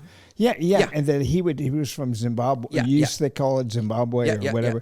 And he would take us into like outside of South Africa. Yeah, but that's what I was talking about. Okay, that's what I thought and you were talking about. There's a name for those things that are built with, the cities are built with the siding, the metal siding. And they're all metal siding. We went into one of those places. Yeah. And he took us to a place that he knew, and he spoke the language and stuff. And they're given all of the goat and sheep's heads, and they have them on these metal plates, and they're boiling them and coat hangers. But we went in to see what a house looked like. Yeah. And I looked at the floor, and it looked like marble. It was all whatever. And I was like, what is this? What is this stone? Cow dung. No, it's elephant dung. And they take these wooden things for years, and they pound it down, and it becomes like hard as a rock. The floors were just like, I mean, maybe a stupid story, but it was seeing how those people live there. Would live in a room about not as big as this room, right? Oh no, they were tiny. No, they were. The whole family would live in one room. Yeah, very, very small. Yeah, and it was just hundreds of thousands of them. They call that townships? Or no. There was something even beyond that. Right outside of Cape Town, and it's a famous thing. Jim, Soweto was the name of one of them. I know. There's a famous name for this place we went into. Famous name. I don't know that it's around anymore. I don't know if it's there, but Soweto was the name of one of those. Yeah, there's a. I think it's a different. It doesn't matter, but yeah. Okay, well, listen. It's we're in for about an hour and 15 minutes now. Yeah. And so time for me to go. Okay. No. Well, you can go if you want. Did somebody challenge me to a political debate? Well, here's the situation that I wanted to. I got a power. Can I take a 1 minute break? Go ahead. Yeah, go. Go ahead. I just got to check with my lawyer. Yeah. Go. Get all your cramming notes ready. You didn't mention going to Robben Island. Was Chris with you when you went there? Yeah. We went to Robben Island, where Mandela spent 30 years, and Robben Island is a little bit like the Rock, where you can, like from San Francisco, you can see Island. Yeah. And Alcatraz, thank you. I like Alcatraz. And so we went out to Robben's Island, which is, from Robben's Island, you can see Cape Town. Like that's one of the things that I guess made it difficult for them. But Mandela spent 30 years there, and we went there.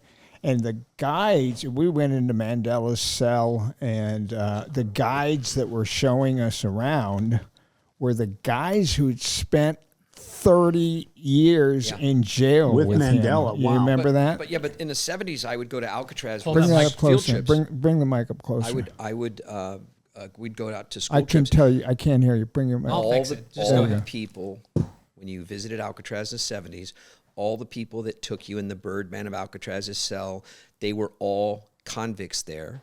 And were they? Yeah, and they were the streets of Delancey or whatever they called it. Oh, yeah, they became movers. I remember that project. The Delancey Street Movers, they started that. But as a kid, they're putting you in a cell and telling you, this is the Birdman of Alcatraz cell, and I did 31 years here, and they're all convicts back then. And so when you and I went to Robben Island, same thing, and a great analogy of yours, because it was very much like Alcatraz. It was a rock, and all the people that were there for the whole thing were there guiding us and talking to us about stuff. And we went into his cell. They take you into his cell. That was life experience, man. Incredible. Yeah. 30 years.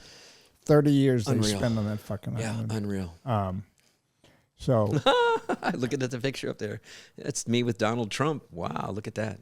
I thought you had another picture of him, just you and him. When was that taken? And that was when he was going to trial, whatever year before the election. He was running for office, but he was one of his 100 charges that everybody on the left charged him with. Okay, all right. Before we start this, one of the things about the podcast is that we've always stayed non-political. We just don't want to be political because, people see it all day long and Yeah. they don't want to listen to that normally. But at the same time, for me, when things are going on in the world like war, it's hard for me to come in once a week and talk about what's the newest movie that's come out, and like who won the Academy Award, and and because there's some fucking shit going on. So I want the audience to know that this is the end of the podcast, okay? So this is the podcast that I brought Chris on. Next week we have... you want to stick around for Thomas this, guys. Jane. We have Thomas Jane from The Punisher and from Hung and all sorts of stuff. So Thomas Jane's coming in next week. We didn't have anybody, so... I asked Chris to come on, and I came up with this idea that I would let the audience know, okay, if you don't want to hear anything political, just stop listening right now. Just stop listening. You got an hour 20, so you're good. Okay, so we got an hour 20. So stop listening. But I have two very, very I have three very, very close people to me. One is sitting across from me, Chris Murphy, who I would do anything for, and I know he would do anything for me. Throw himself in front of a fucking bus for me. And charging elephant. Yeah, I've done that. But Yeah. I've done that. And Jim, since I've known since I was 20. Has been in my life. There was a period of time where I was off with one of the women in my life, and we didn't spend that much time together. But Jim's always been in the business, and I started out as an actor. He started out as an agent. He became a big agent, then then he worked for Paramount, then he worked for Jerry Weintraub, and then I ended up having my career. So these two guys are my friends. Both of them, like my closest friends, for different reasons. But they, I believe, feel differently about what's going on in the world, what's going on with the war, what's going on with politics. Like I said before, if you don't want to hear this, just turn it off. We gave fair warning. Fair warning. And by the way, I just wanted to say too that thank you for everybody that wrote in for Carrie. Oh my God, unreal! They just absolutely comments or something. They loved her. They loved her. This is the little girl from Aliens. They absolutely loved her, and you guys all said such sweet things about her. And I just want to thank you all for watching that. And if I don't even know if she knows how to read comments and stuff or pays any attention to it, but that was just lovely. We got 300 or 400 comments on 600 now. Oh, 600. Okay. It's up to, I just looked at it this morning just to see the number. It was 600 and over 30,000 views of that particular episode. Yeah. And that was a week ago. So what you're saying is I should stop now because I'm afraid that your audience is going to be more on your side. Here's the thing, Chris, is you came on before and you got 2,000 people listening to you, but that's because you that's 7,500. That's because nobody knows who you are, and you don't have a franchise behind you. You know, and I've had other guests on, directors. The guy, and they don't get what I get. I know. No, they get So let's get to it. So Michael, and I have had spirited, intelligent, friendly debates for 40 years. This is not a debate. I'm not debating. I was going to get to that. Okay. So Michael asked me if he's always got to be in control, just so everybody's aware. Until I tell him, Chris, stop, motherfucker, but go ahead. So I'll let him do all the talking. That's what's good about having you on, is I don't have to fucking talk. So you came up with a brilliant idea and said, Jim Anderson, who I know well, and one of the smartest people I've ever met, has a different view on things, more in line with your view, and you suggested that Jim and I, do some kind of debate. And yes. Yeah. Okay. So hang on. So we can start, and I think it's important for the audience, who I would probably guess 90% of them are in both of your camps, all three of Kaylin, you, and Jim, which is fine. Wait a second. No, wait a second. I think that you're wrong about that, Chris, fine. Because just so you're aware, I think that I get a lot of alpha males. So I get a lot of cops. I get a lot of military. Okay, I didn't know that. Yeah. So that So this might blow up. Okay, cool. So listen. So I just want to start, Jim, with giving you. People have asked me, how did you become a Trump supporter? How did you? People with Trump derangement syndrome, it's hard having conversations with them. And so you understand, Jim, where I came from. I support any president. I support any vice president. I don't say negative things, while they're in the presidency. I just support presidents. And so, in another couple of years, both of you will be happy. It's going to be Gavin Newsom and Ocasio-Cortez. I will support them if they win the presidency and vice presidency. I would like to date Ocasio-Cortez again. I mean, she's looking, but that's another story. But I am a person that supported Obama hugely, was so happy when he became president on a lot of different levels. A lot of things he did affected me negatively in a huge financial way in terms of my insurance and stuff. And I don't know how many times you've been to the Ukraine, Jim. Probably not at all. Never. I know you haven't, right? I spent a lot of time in Crimea, Simferopol, Sevastopol, Yalta. I've been all over the country driving. It's the most amazing country, amazing people. They're just so down to earth. Have you been in the eastern regions along the Donetsk? Yes, I have. Where there's more of a Russian culture. So I was getting to that, Jim. So I was getting to that. Okay. It's okay. It's all good. Then get there. So let me get out of the way. Yeah. My experiences there are incredible. When you're in a place like Yalta, and which is where after World War II, Winston Churchill, they did the whole thing. I sat on that bench where they. Is that right? Yeah. Where the famous picture was taken. Yeah, wow. They have it right there, right? Nothing changes here, right? And so I was actually there once with Senator John McCain and a bunch of other congressmen, because I think cool. my grandfather was pro tem Speaker of the House, Chairman of the Appropriations Committee. So the U.S. pays at that point pays for all their nuclear waste. So they were there to look at where our money was going, because they have nuclear reactors and they put the 55-gallon drums with the waste just in fields. So we were worried about dirty bombs, and so we're there to look at where our money's going, right? So I have a lot of experience with Ukraine, and when I can't pronounce his name, but Medvedev, the guy that Medvedev, yes. I can't. Can you say it? Medvedev or what? Yeah. So when Obama was running a second time, and we have that hot mic, and I Googled it, and I wrote it down, but we all know that hot mic. He leans over and he puts his hand on his leg, and he basically says, listen, let me get through this election, and things will be a lot easier for me. You'll have a lot more latitude. Everything will be whatever. And so immediately, he was January, whatever, he becomes president. I think it was February or March that Putin just took Crimea. And the reason he wanted it was because the biggest port, which is Simferopol or Sevastopol, I get the two confused. Sevastopol. He wanted that port for his submarines. He wanted it because he's up in Kaliningrad. That's where his port for his sub. So he wanted that strategically.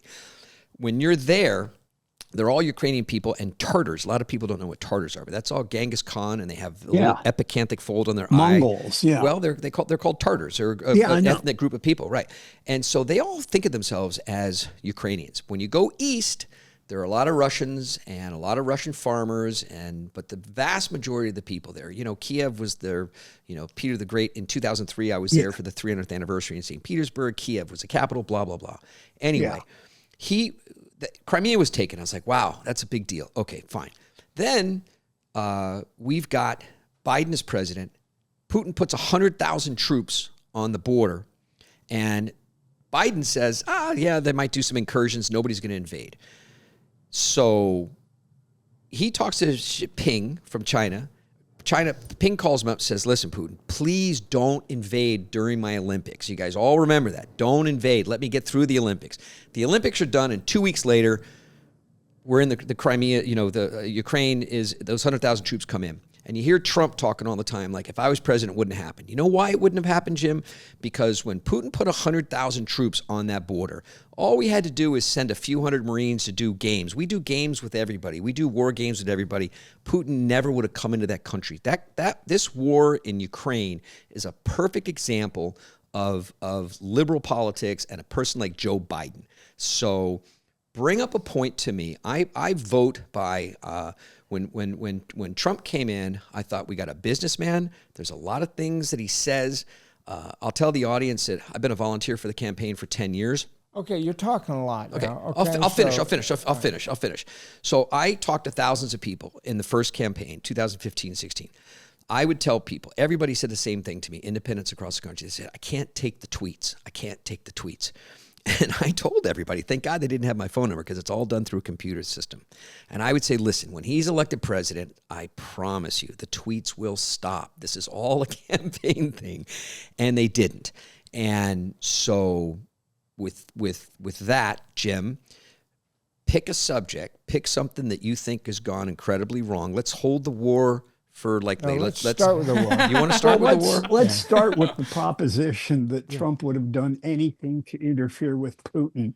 How can you come to that conclusion when he's never demonstrated for a second that he would get in the way of something Putin wanted to do? Good point. That's especially invading the Ukraine. It's a good point. I don't think, first of all, I don't think he would have done a thing. Okay. I don't think he wouldn't have lifted a finger for the Ukraine because somehow he was blaming the Ukraine for announcing that they were going to join Let him talk. I'm listening. Okay? Okay, go ahead. Let him talk. All right. He had all kinds of beefs against the Ukraine. For one thing, he thought that Hillary Clinton's server was over there, or that they had been responsible for some cyber warfare against his campaign. You remember when he was talking to Zelensky, he wanted the server, among other things. So he had this obsession about the Ukraine. I don't think he would have done a thing to stop. You may be right. I'm not going to argue with you. And I don't think you can blame Biden for Putin invading Ukraine. Okay. I'm not going to. It's not a point that I'm going to debate. It's just something I was bringing up. But you have to understand what Trump went through, right? And so you know that document. Hang on. So you know that document that was signed by 50 of the top intelligence officers in America, ex-heads of the CIA, the FBI, all honorable, patriotic men. 50 people signed a document stating that the Hunter Biden laptop was 100% Russian interference. You remember that, right? We all know. Sorry. Yeah. Let him answer. Yeah. Jim, would you speak to what he's talking about? Yeah, please. Yeah, I don't remember that specifically. I do remember when the laptop came out, an initial discussion or assessment that it was Russian bullshit. I do remember that. I don't remember specifically there were 50, former CIA people. I do remember something along those lines, though. Maybe I don't remember that. 50 use your phone. I do remember the initial response. You can't use your phone. Yeah. Okay. Yeah. So everybody out there knows the story. There was a letter written with 50 intelligence officers, the top grade people. I recall something like that. Yeah. And they claimed in this letter unequivocally that this laptop. This was before the election. It's like weeks away from him losing to Biden. And yes, I do believe he lost the election. Okay. But these are the kind of things that Trump was up against that nobody has ever been up against. I mean, baloney. People have been slandered. Horribly slandered for 250 years, ever since the beginning of this country. And to hear talk about what Trump went through, good Lord, he didn't really go through much at all, for crying out loud. We've had other presidents. Wait, let him finish. Let him finish. Give us some examples, Jim, of people that have gone through. Go ahead. Well, how about Obama? What? Yeah, tell me what Obama went through. Like, I mean, there was the. Wait. Okay, Jim, you made a point. You said, "Oh, bullshit." Every president. Go ahead. What did other presidents go through that were equivalent to what the point that he was trying to make? Slanderous attacks that they resent, that they object to. Trump didn't go through much of okay, well, you made that point, but what did other people... If you can't stand the heat, don't get in the kitchen. Okay. That's basically, situational. So... Can I respond, Michael? Yeah. Go ahead. I like when Chris just sits quiet, waiting. Go ahead. Okay. Well, Jim, you didn't really, as far as I'm concerned, when you said, "Oh, bullshit. You know, everybody's gone through that. I'll tell you, really didn't I'll make speak much for of Jim. a- I'll give you a really a good example of something that was horrific. Was this whole thing with Obama's birth certificate? That was something that was just Trump. Yeah, From Trump. From Trump. everybody on the right. We all came up with it. Everybody. I agree. Okay, that was horrible. Jim, what I'm talking about is district attorneys and DOJ coming after and filing lawsuits and serving search warrants on a candidate. I'm talking about a much graver thing than slander. Presidents have all been slandered. They're all sleeping with somebody or doing whatever. I'm talking about the government going up against somebody, which we're doing now.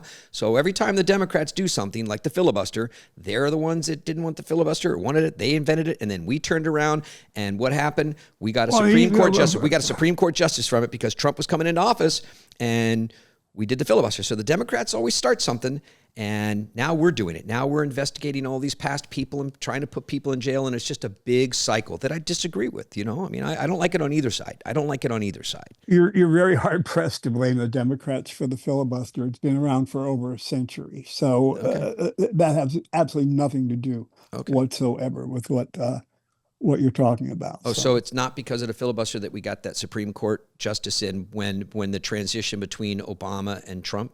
Don't you recall that? What happened was that it wasn't a filibuster. What was no, it? it never got that far. See. He never got a hearing. Why did we? I see. Yeah, and it wasn't because okay. I'm Mitch mistaken. McConnell was the majority leader, and he this was He didn't months put it out through, from the right. election, Okay. and he wouldn't even call a hearing. He wouldn't even put the nomination up before the Senate. There So was no smart. chance It was great. for a filibuster. That was great. He wouldn't even let him go before the Judiciary Committee, which is where nominees usually go and testify. So he never got any consideration can we talk whatsoever. about? And then, of course, McConnell turned that principle on its head when, toward the end of Trump's administration, a seat opened up when Ruth Bader Ginsburg died, and they rushed Amy Coney Barrett through. Yeah, thank God. Instead of waiting for the election. Love her. Yeah. You know. Can we talk about Venezuela just because it's No. I don't want to talk about Venezuela. Oh, wow. I would like to talk about the position that we're in right now, the war that we're in right now. And the district attorneys coming after Trump, that didn't happen until after he was president. It didn't happen when he was a candidate. And they had reasons to do that. They had pretty good reasons. Okay. He was a chronic fraud when it came to his own business. Real estate, which yeah. is I mean, real estate, a chronic fraud. He did. I think it was a stretch to indict him and prosecute him for the Stormy Daniels payoffs. I mean, he got 34 felony counts there. I think really that was misdemeanor shit, and I think that case was and the real estate extra. stuff. I mean, nobody in New York ever overvalues houses when they're Oh, going they out do to all the bank. time. Oh, they Of do. course they do. Of course. But Right. But Sorry. he did it. He did it on a massive level, and you can't say that. Hey, Did anybody lose any everybody money, does it. Jim? Did anybody Everybody lose does any it. money? That's Did not the point. It is a point. No, it's That's not. arguable, yeah, It is because other arguable. people had to pay more than they would have. You're right. et That's a good cetera. point. So It's a good it does. There is kind of a broader It's a good point, Jim. harm, but you can't say no.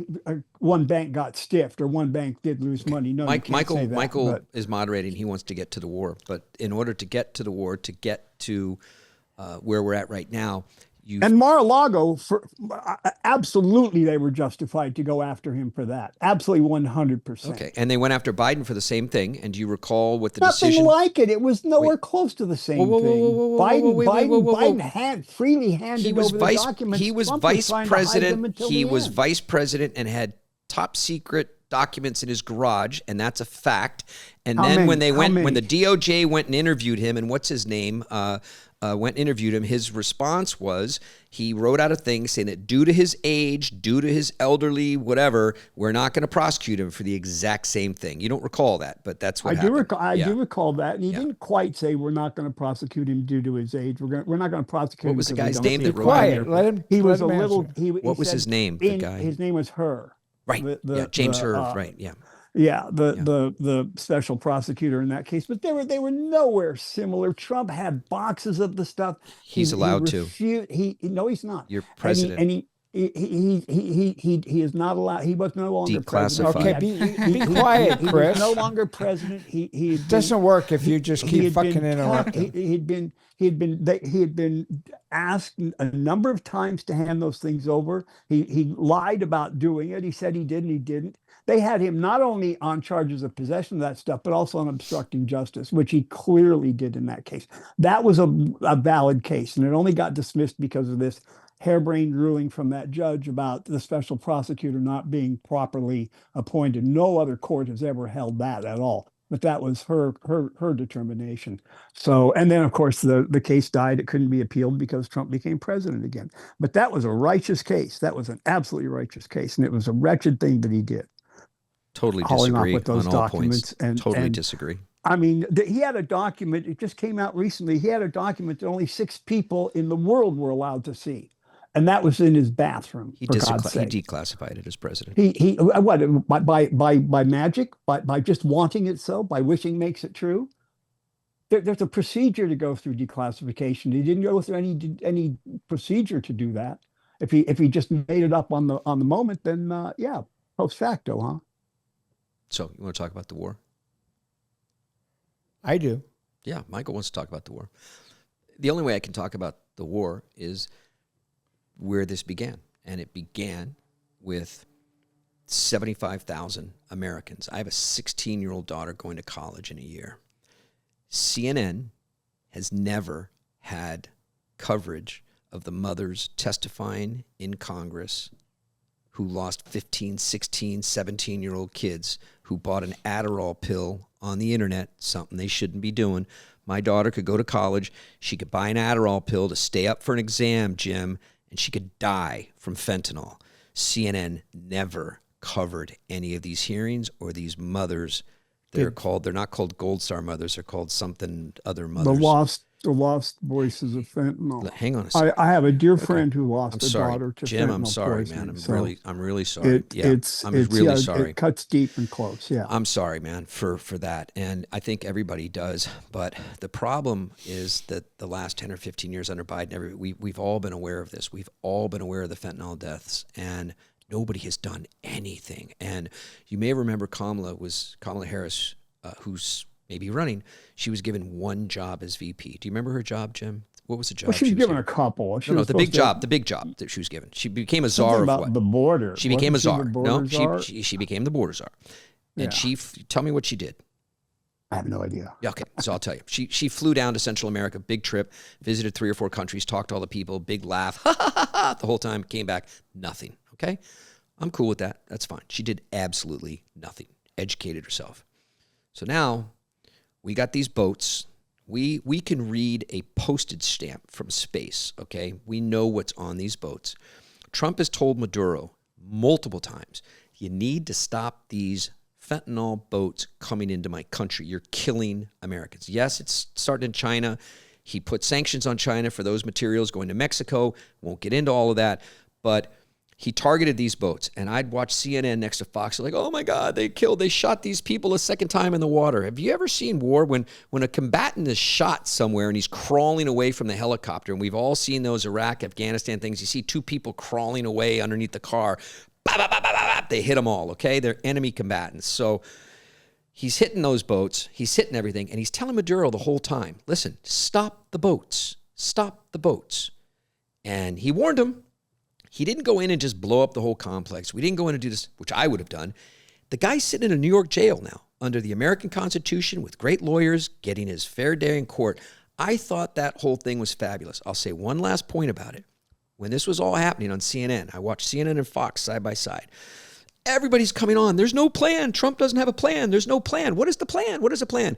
My first response to that is always, you think a president should before D-Day, we should talk to the press and tell them, oh, by the way, we're sending over all these ships. No, of course not. It's none of our business, okay?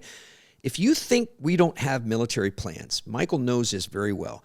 We war game at the Pentagon for everything, probably taking over Canada. I mean, we have spent decades war gaming every. Of course we do. We war game every thank you. possibility. So for people to say there was no plan, here was the plan. And we all know it now. The plan was not to take over the government, not to fire all the police and fire all the infrastructure. We learned about that in Afghanistan and Iraq, but nobody on CNN would talk about that. We left everything in place. Country's not what we want it to be right now. People are still in jail. But guess what, Jim? There's no more fentanyl boats coming. We got a deal. I don't understand the whole financial thing with the oil and we're benefiting. The whole thing worked out great. And if things can get better there, fabulous. Okay. All right. So All right. Listen, yeah.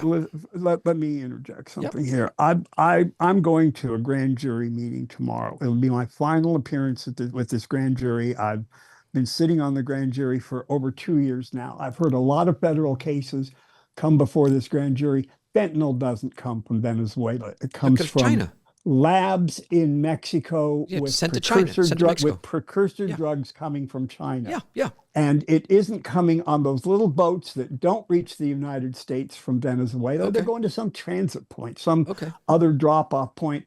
If we can identify those boats, we can intercept them as well. That's how drug cases are made, by intercepting the small guys and working back up, not by blasting the car the minute you see it and you know it's full of drugs, not by blasting the boat the minute you see it and it's full of drugs. And if two guys are clinging onto that boat, they're no longer combatants, and it is a war crime to kill them at that point. That's a definite law of the sea. In fact, it's one that's hot in military academies. Can I ask you a question about that? No, let him finish. I want to ask him a question No, about what he just said. let him finish. Okay. Yeah, but most of the fentanyl coming into this country isn't coming on those boats. Okay. Not at all. The drugs coming out of Venezuela are cocaine, and it's mostly going to Europe. Okay. So.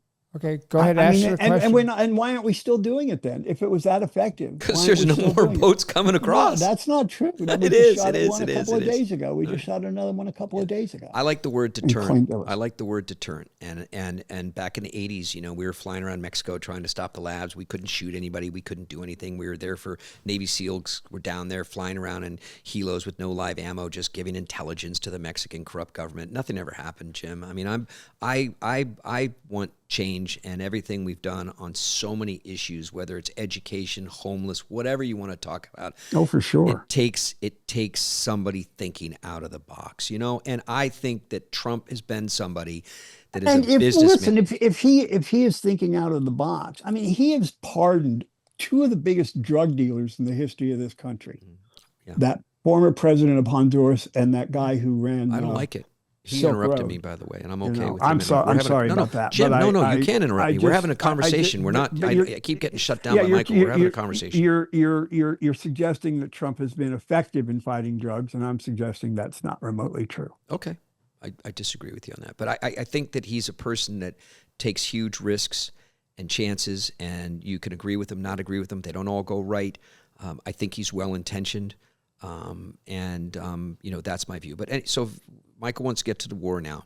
So, I mean, my God, the Middle East, right? I mean, it's such an involved thing. I was in the war in 2006 in Lebanon. I was in the Bekaa Valley, Baalbek, Litani River, got grabbed by Hezbollah militants. I mean, I have a little bit of experience about what kind of people we're dealing with there, right? I don't want to get involved. You'd have a pretty good idea, I would imagine. Well, thank you. I do. And I'll tell you one of the stories that I always tell people. After I was taken, I had a mask put on my head, and I was taken to this house, safe house, and they had all this food there. And I know from studying history my whole life that, when you're in the desert, right before they chop your head off, they feed you, they give you water, then they chop your head off. So I was pretty scared. My adrenaline was going. My leg was shaking. I was pretty scared. And I was with the number 2 guy to Hassan Nasrallah in this dark room. And a woman came in, and she's shaking this baby.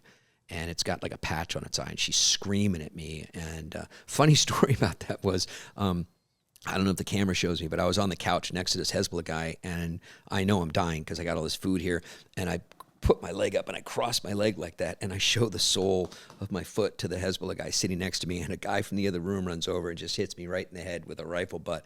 You cannot show your shoe, the sole of your shoe, to people in Islam, and I learned a valuable lesson. That's right. No, that's disrespectful. And so after that, I'm bloody and I'm in shock, and I don't know if the camera can show this, but as soon as it happened, I just lifted my leg back up like this, and the guy next to me goes, he's like, "Hunshallah, hunshallah," and he stopped the guy from hitting me again. Anyway, this woman shaking the baby, it was explained to me by the translator when she left, because she was doing it in my direction, screaming, yelling, shaking his baby. I mean, violently shaking the baby, screaming.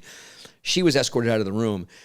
And I said to the translator, like, what did I do? What did I do? And he says, she says she's very angry. She's upset.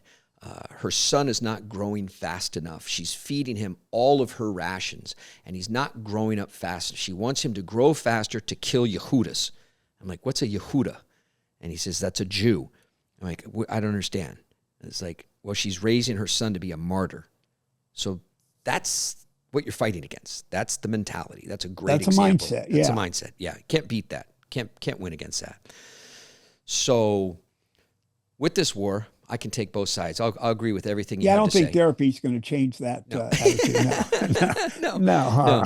And I got a daughter, and I tell people when I tell that story, I said, if 50 people were coming to kill me at my house, the first thing I'm doing is get my daughter out of the house, over to Michael's house, anywhere, and then I'm going to defend myself. But it's a different mindset, which is a great point. But so with this war, I could agree with either you or Michael and everything. Either side you take, whatever you guys say, I could agree with and say, okay, no problem. But the way I view this is, I'll say a number to you, Jim, and I'm gonna say a number, and please don't Google it or look on your thing. And it's an important number that every American should know.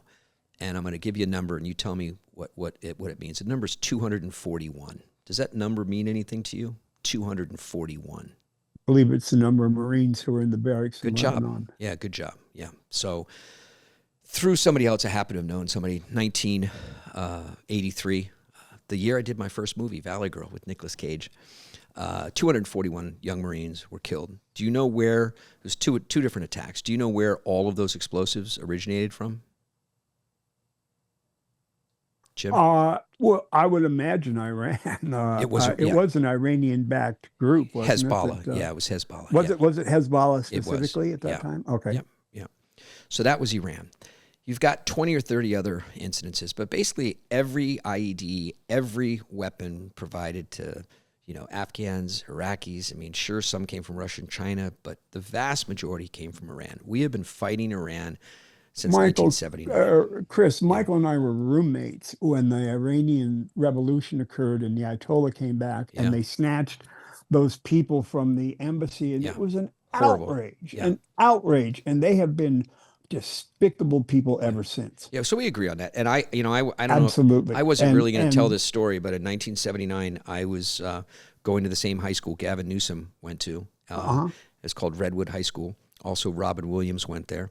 Yeah. And I was at that high school. I was on the wrestling boxing team, and we came out into the quad. We had a big U.S. flag there.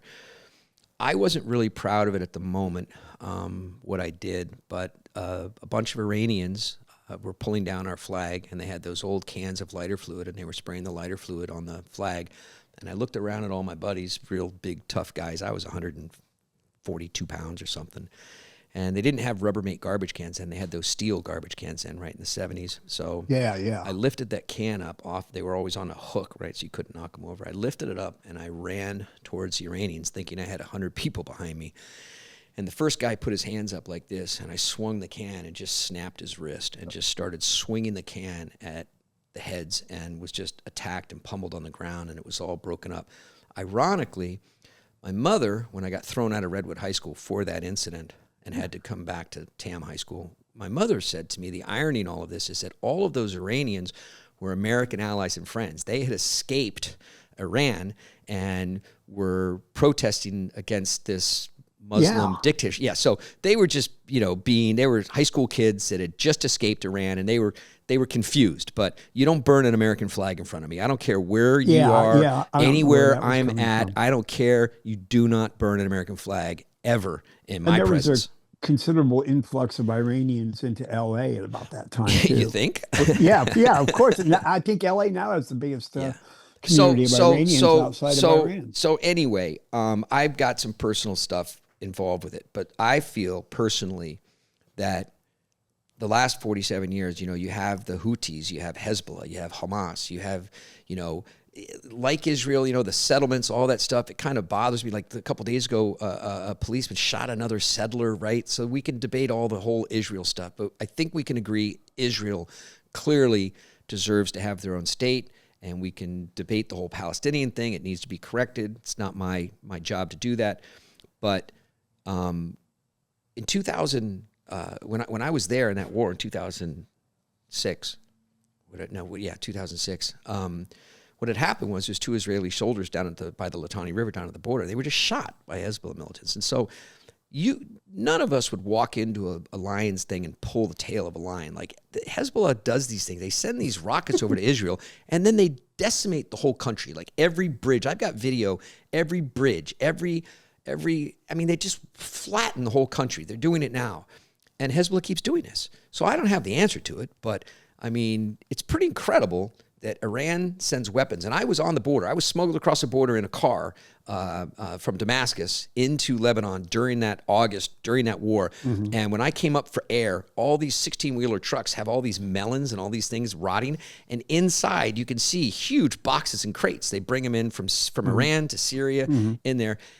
And at some point, this has got to stop. At some point, somebody's got to. We have tried everything. We have had sanctions on Iran. Every president's done their own thing. We could debate right, wrong. Obama gave them back $3 billion in pallets. Okay, right, wrong. We've signed deals. Do you know what grade nuclear material needs to be for nuclear power, Jim? Do you know what the nuclear level is? Power? Yeah, for nuclear power. To use to make plutonium to power nuclear stations, it's 3 to 10%. That's all you need. 3 to 10%. Right. Okay. Right. They had 60% material, enough to make 8 or 9 bombs. Now, there's just no reason to have that. There's no reason to have that. You don't make bombs with 60%. No, you don't. No. You're right. You're right. You need 90. a little more, 90. but you don't need but it's not a big gap. No, you're right. It's not a big gap to get there. From where they are now, it's not a huge gap. That's right. And so but they're not there now. No, you're right. Wait, you're right. 100%. And so I would say, I said this to Michael, like in jest. I was like, maybe we should have just at some point, they've got all these underground things that they've developed. There's no reason to have underground defensive places to create this stuff if you're not doing a bomb. But maybe we should have just allowed them to get that bomb. Like, I mean, why should we step in? Why should we get involved? Just let them get that bomb. And then I would say to you, Jim, if Iran had 7 to 8 nuclear weapons, and we didn't think they could go very far with them, but now we discovered 2,500 miles, right? That island, that surprised even us, right? That was kind of shocking. It's like not good on us. We didn't know that. That surprises because that hits all of Europe. So let's just say that Trump doesn't do this. Let Iran do whatever the fuck they're doing. Keep the straits open. Let's all get our cheap gas, whatever. Now they have 7 to 8 nuclear weapons, and they've developed the way to do whatever. What do you think happens at that point? My question, what do we do then? Because I'm going to go with you and say we shouldn't have done the war sucks, it's horrible. What do we do when I'm telling you right now, underground, a mile, they've got these weapons? What do we do then? They don't have those. No. I said hypothetically, they've got them. I'm saying they don't have those weapons. No. Sorry, they weren't really very close at this point either to having 60% is not close to 90. Okay. But they still need enrichment. They don't. Who knows how many centrifuges they have? Probably not that many. No, that's not my question. No, my question was, and we don't have much evidence that they were in continuing to enrich a lot more. Okay. We had that agreement 10 years ago. You might remember that Trump tore up. That did have inspectors on site, and the inspectors stopped going there. They were not allowed to go in the 3 primary sites. So that's not correct. They were not allowed. They were stopped. There was some mechanisms in place though that they weren't working. The general assessment was that deal was pretty much working. Jim, you changed the subject. I'm asking a question. No. I was saying Trump tore that up so that we had no agreement. We certainly had no inspectors on site. We had no agreement whatsoever about what kind of level, what enrichment they were going to be doing. What was the agreement that Obama made with them? It wasn't just Obama; it was with a bunch of other countries. It was around nuclear proliferation. It was called the JPAOC or something, but it was a joint agreement that they were allowed to continue development of nuclear resources for civilian uses, which is 3 to 10%. Yeah, they weren't going to make bombs. Okay. They were going to use it for medicine, that kind of stuff, and there were going to be inspectors. And you're right. They did close out inspectors at various points. Jim, I just asked you a question. The general assessment was that they weren't really okay. They weren't going to get a bomb. Forget it. They weren't going to get a bomb. Weren't going to get a bomb. Jim, under that agreement. Jim, if they got a bomb 5 years from now and they had 7 nuclear warheads and they could send them anywhere in the world, what would we do then? That's my question to you. Chris, don't you think they could probably get a bomb like within a couple of weeks from Pakistan or North Korea? Nope, I do not. Why? They would have already done it. I mean, if No, the dirty bomb. I'm saying. Yeah. I mean, that's a hypothetical as well. Okay, so I mean, there's no debate. I believe that if Iran had a nuclear bomb, they have called out for the destruction of Israel for decades. And I believe that they would probably attempt to do that. They send missiles there all the time, randomly, whenever they want. How many nuclear devices do you think Israel has? It's not important because if they've sent one Well, over it is there, important. They got a couple hundred at least. right? But if Iran sent over a little stupid, if that's Iran, a pretty good deterrent. If I were Iran, the fact that Israel has 200, oh, you think they wouldn't send devices, it? Oh, you don't that's know. What I'm saying. Oh, you don't know. I'm saying if Iran used it first against Israel, don't you think Israel would retaliate? And Israel definitely has the means, and Israel definitely has the means to retaliate. Have you heard what the Ayatollahs have said for the past 40 years? They have said, of course. Oh, well, you missed this point then. If they kill 1 million of us and we kill one Jew, we're okay with that. That's all they talk about. You're fighting a group of people that have a mentality, Jim, that's not like yours and mine. They're not sane. If you think that if they got their hands on one bomb and they decided we're just going to bomb Tel Aviv. Yeah, send one bomb over. Yeah. And just with our one bomb, because we only have one bomb. We bought it from North Korea. We're going to go ahead and bomb Tel Aviv and then just let the consequences fall as they may. I believe they do it. I don't believe they would. Okay, I'll give you a case in point. I'll give you an argument against that. Hezbollah has rockets. They send 3 rockets across the border. They land in an old lady's house. They land on a bus. What happens to Lebanon then? Each time they've done that, what happens, Jim? They level the whole country. The people in Lebanon are amazing people. They don't want Hezbollah to be in charge. When I was going through checkpoints there, they have Basim Abdullah is the head of the military in the Bekaa Valley. They have an incredible military Lebanese force. They now have an incredible parliament. They have a great government. When I was there, Hezbollah, with rockets, grenade launchers on the back of trucks, drives 60 miles an hour right through those military checkpoints. Okay? Hezbollah is in charge of that whole country. They don't care about the people. They know when they send a missile over to Israel, the country's going to be flattened. They do it anyway. Do you understand that? Whole country's flattened right now. Lebanon's flattened. Well, yeah, it's getting flattened considerably, but this is not the first time. I was there in 2006. They all the infrastructure, everything. They destroyed everything. You couldn't even get around. I mean, I witnessed it. I mean, I don't think it's fair to say Hezbollah runs the whole country. Well, they don't run the country, but they're definitely they act out like. I mean, they have a larger military in Lebanon. They certainly have a hold of the southern portion of the country, and they actually have a political presence in the government as well. Yeah, but the military can't stop them. No, that's true. That's true enough. The Lebanese military can't throttle Hezbollah. That's for sure. Okay, guys, I have to go do my looping. Jim and I can continue. I've got to go do moderated much. Just so everybody knows, I'm. Thank you, Chris. Yeah. And thank you, Jim. Probably won't ever do this again. But unless you get a million views. If you get a million views, yeah, we'll be back. Yeah. Keep the customer satisfied. I'm going to go loop for Onslaught, which was the Adam Wingard show, who's been on the show.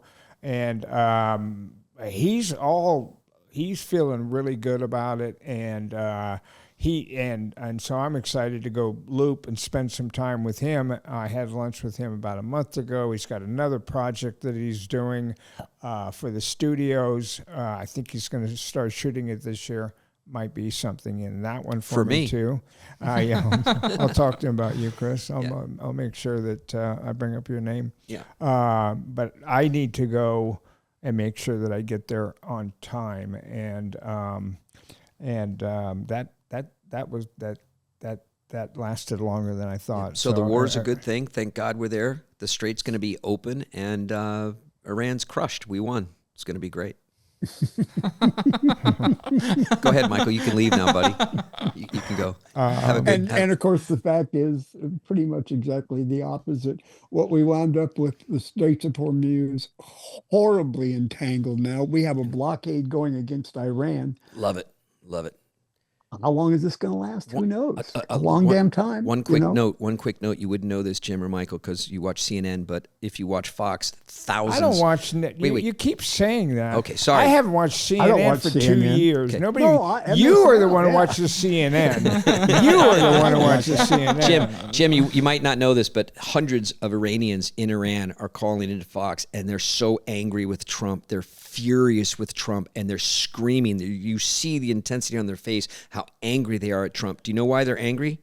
Because he didn't overthrow the leadership. He stopped bombing. They all say, please keep bombing. This is the Iranian people. Exactly. It's the Iranian people. Yeah. Well, there's still a lot of IRCs, though, a lot of Revolutionary Guards. 100,000 of them. Yeah.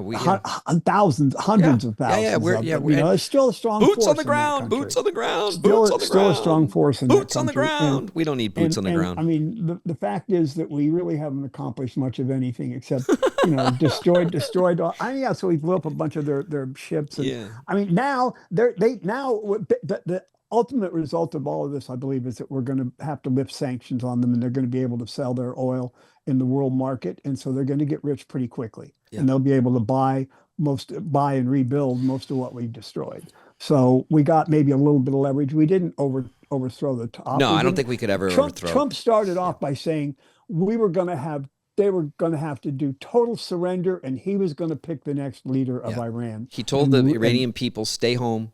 Don't go out. Your time's coming.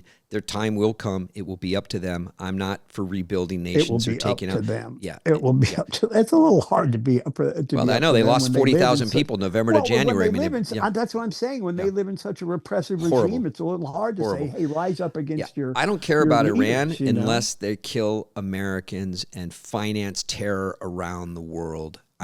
That has got to stop, Jim. It's got to stop. The problem is we're worse off now than when we started. I disagree. Okay. I think it's demonstrable. I love you, Jim. I love you. I love you too, Chris. Yeah. I've known you longer than you've known Michael. Goodbye. Goodbye. Thanks, Jim.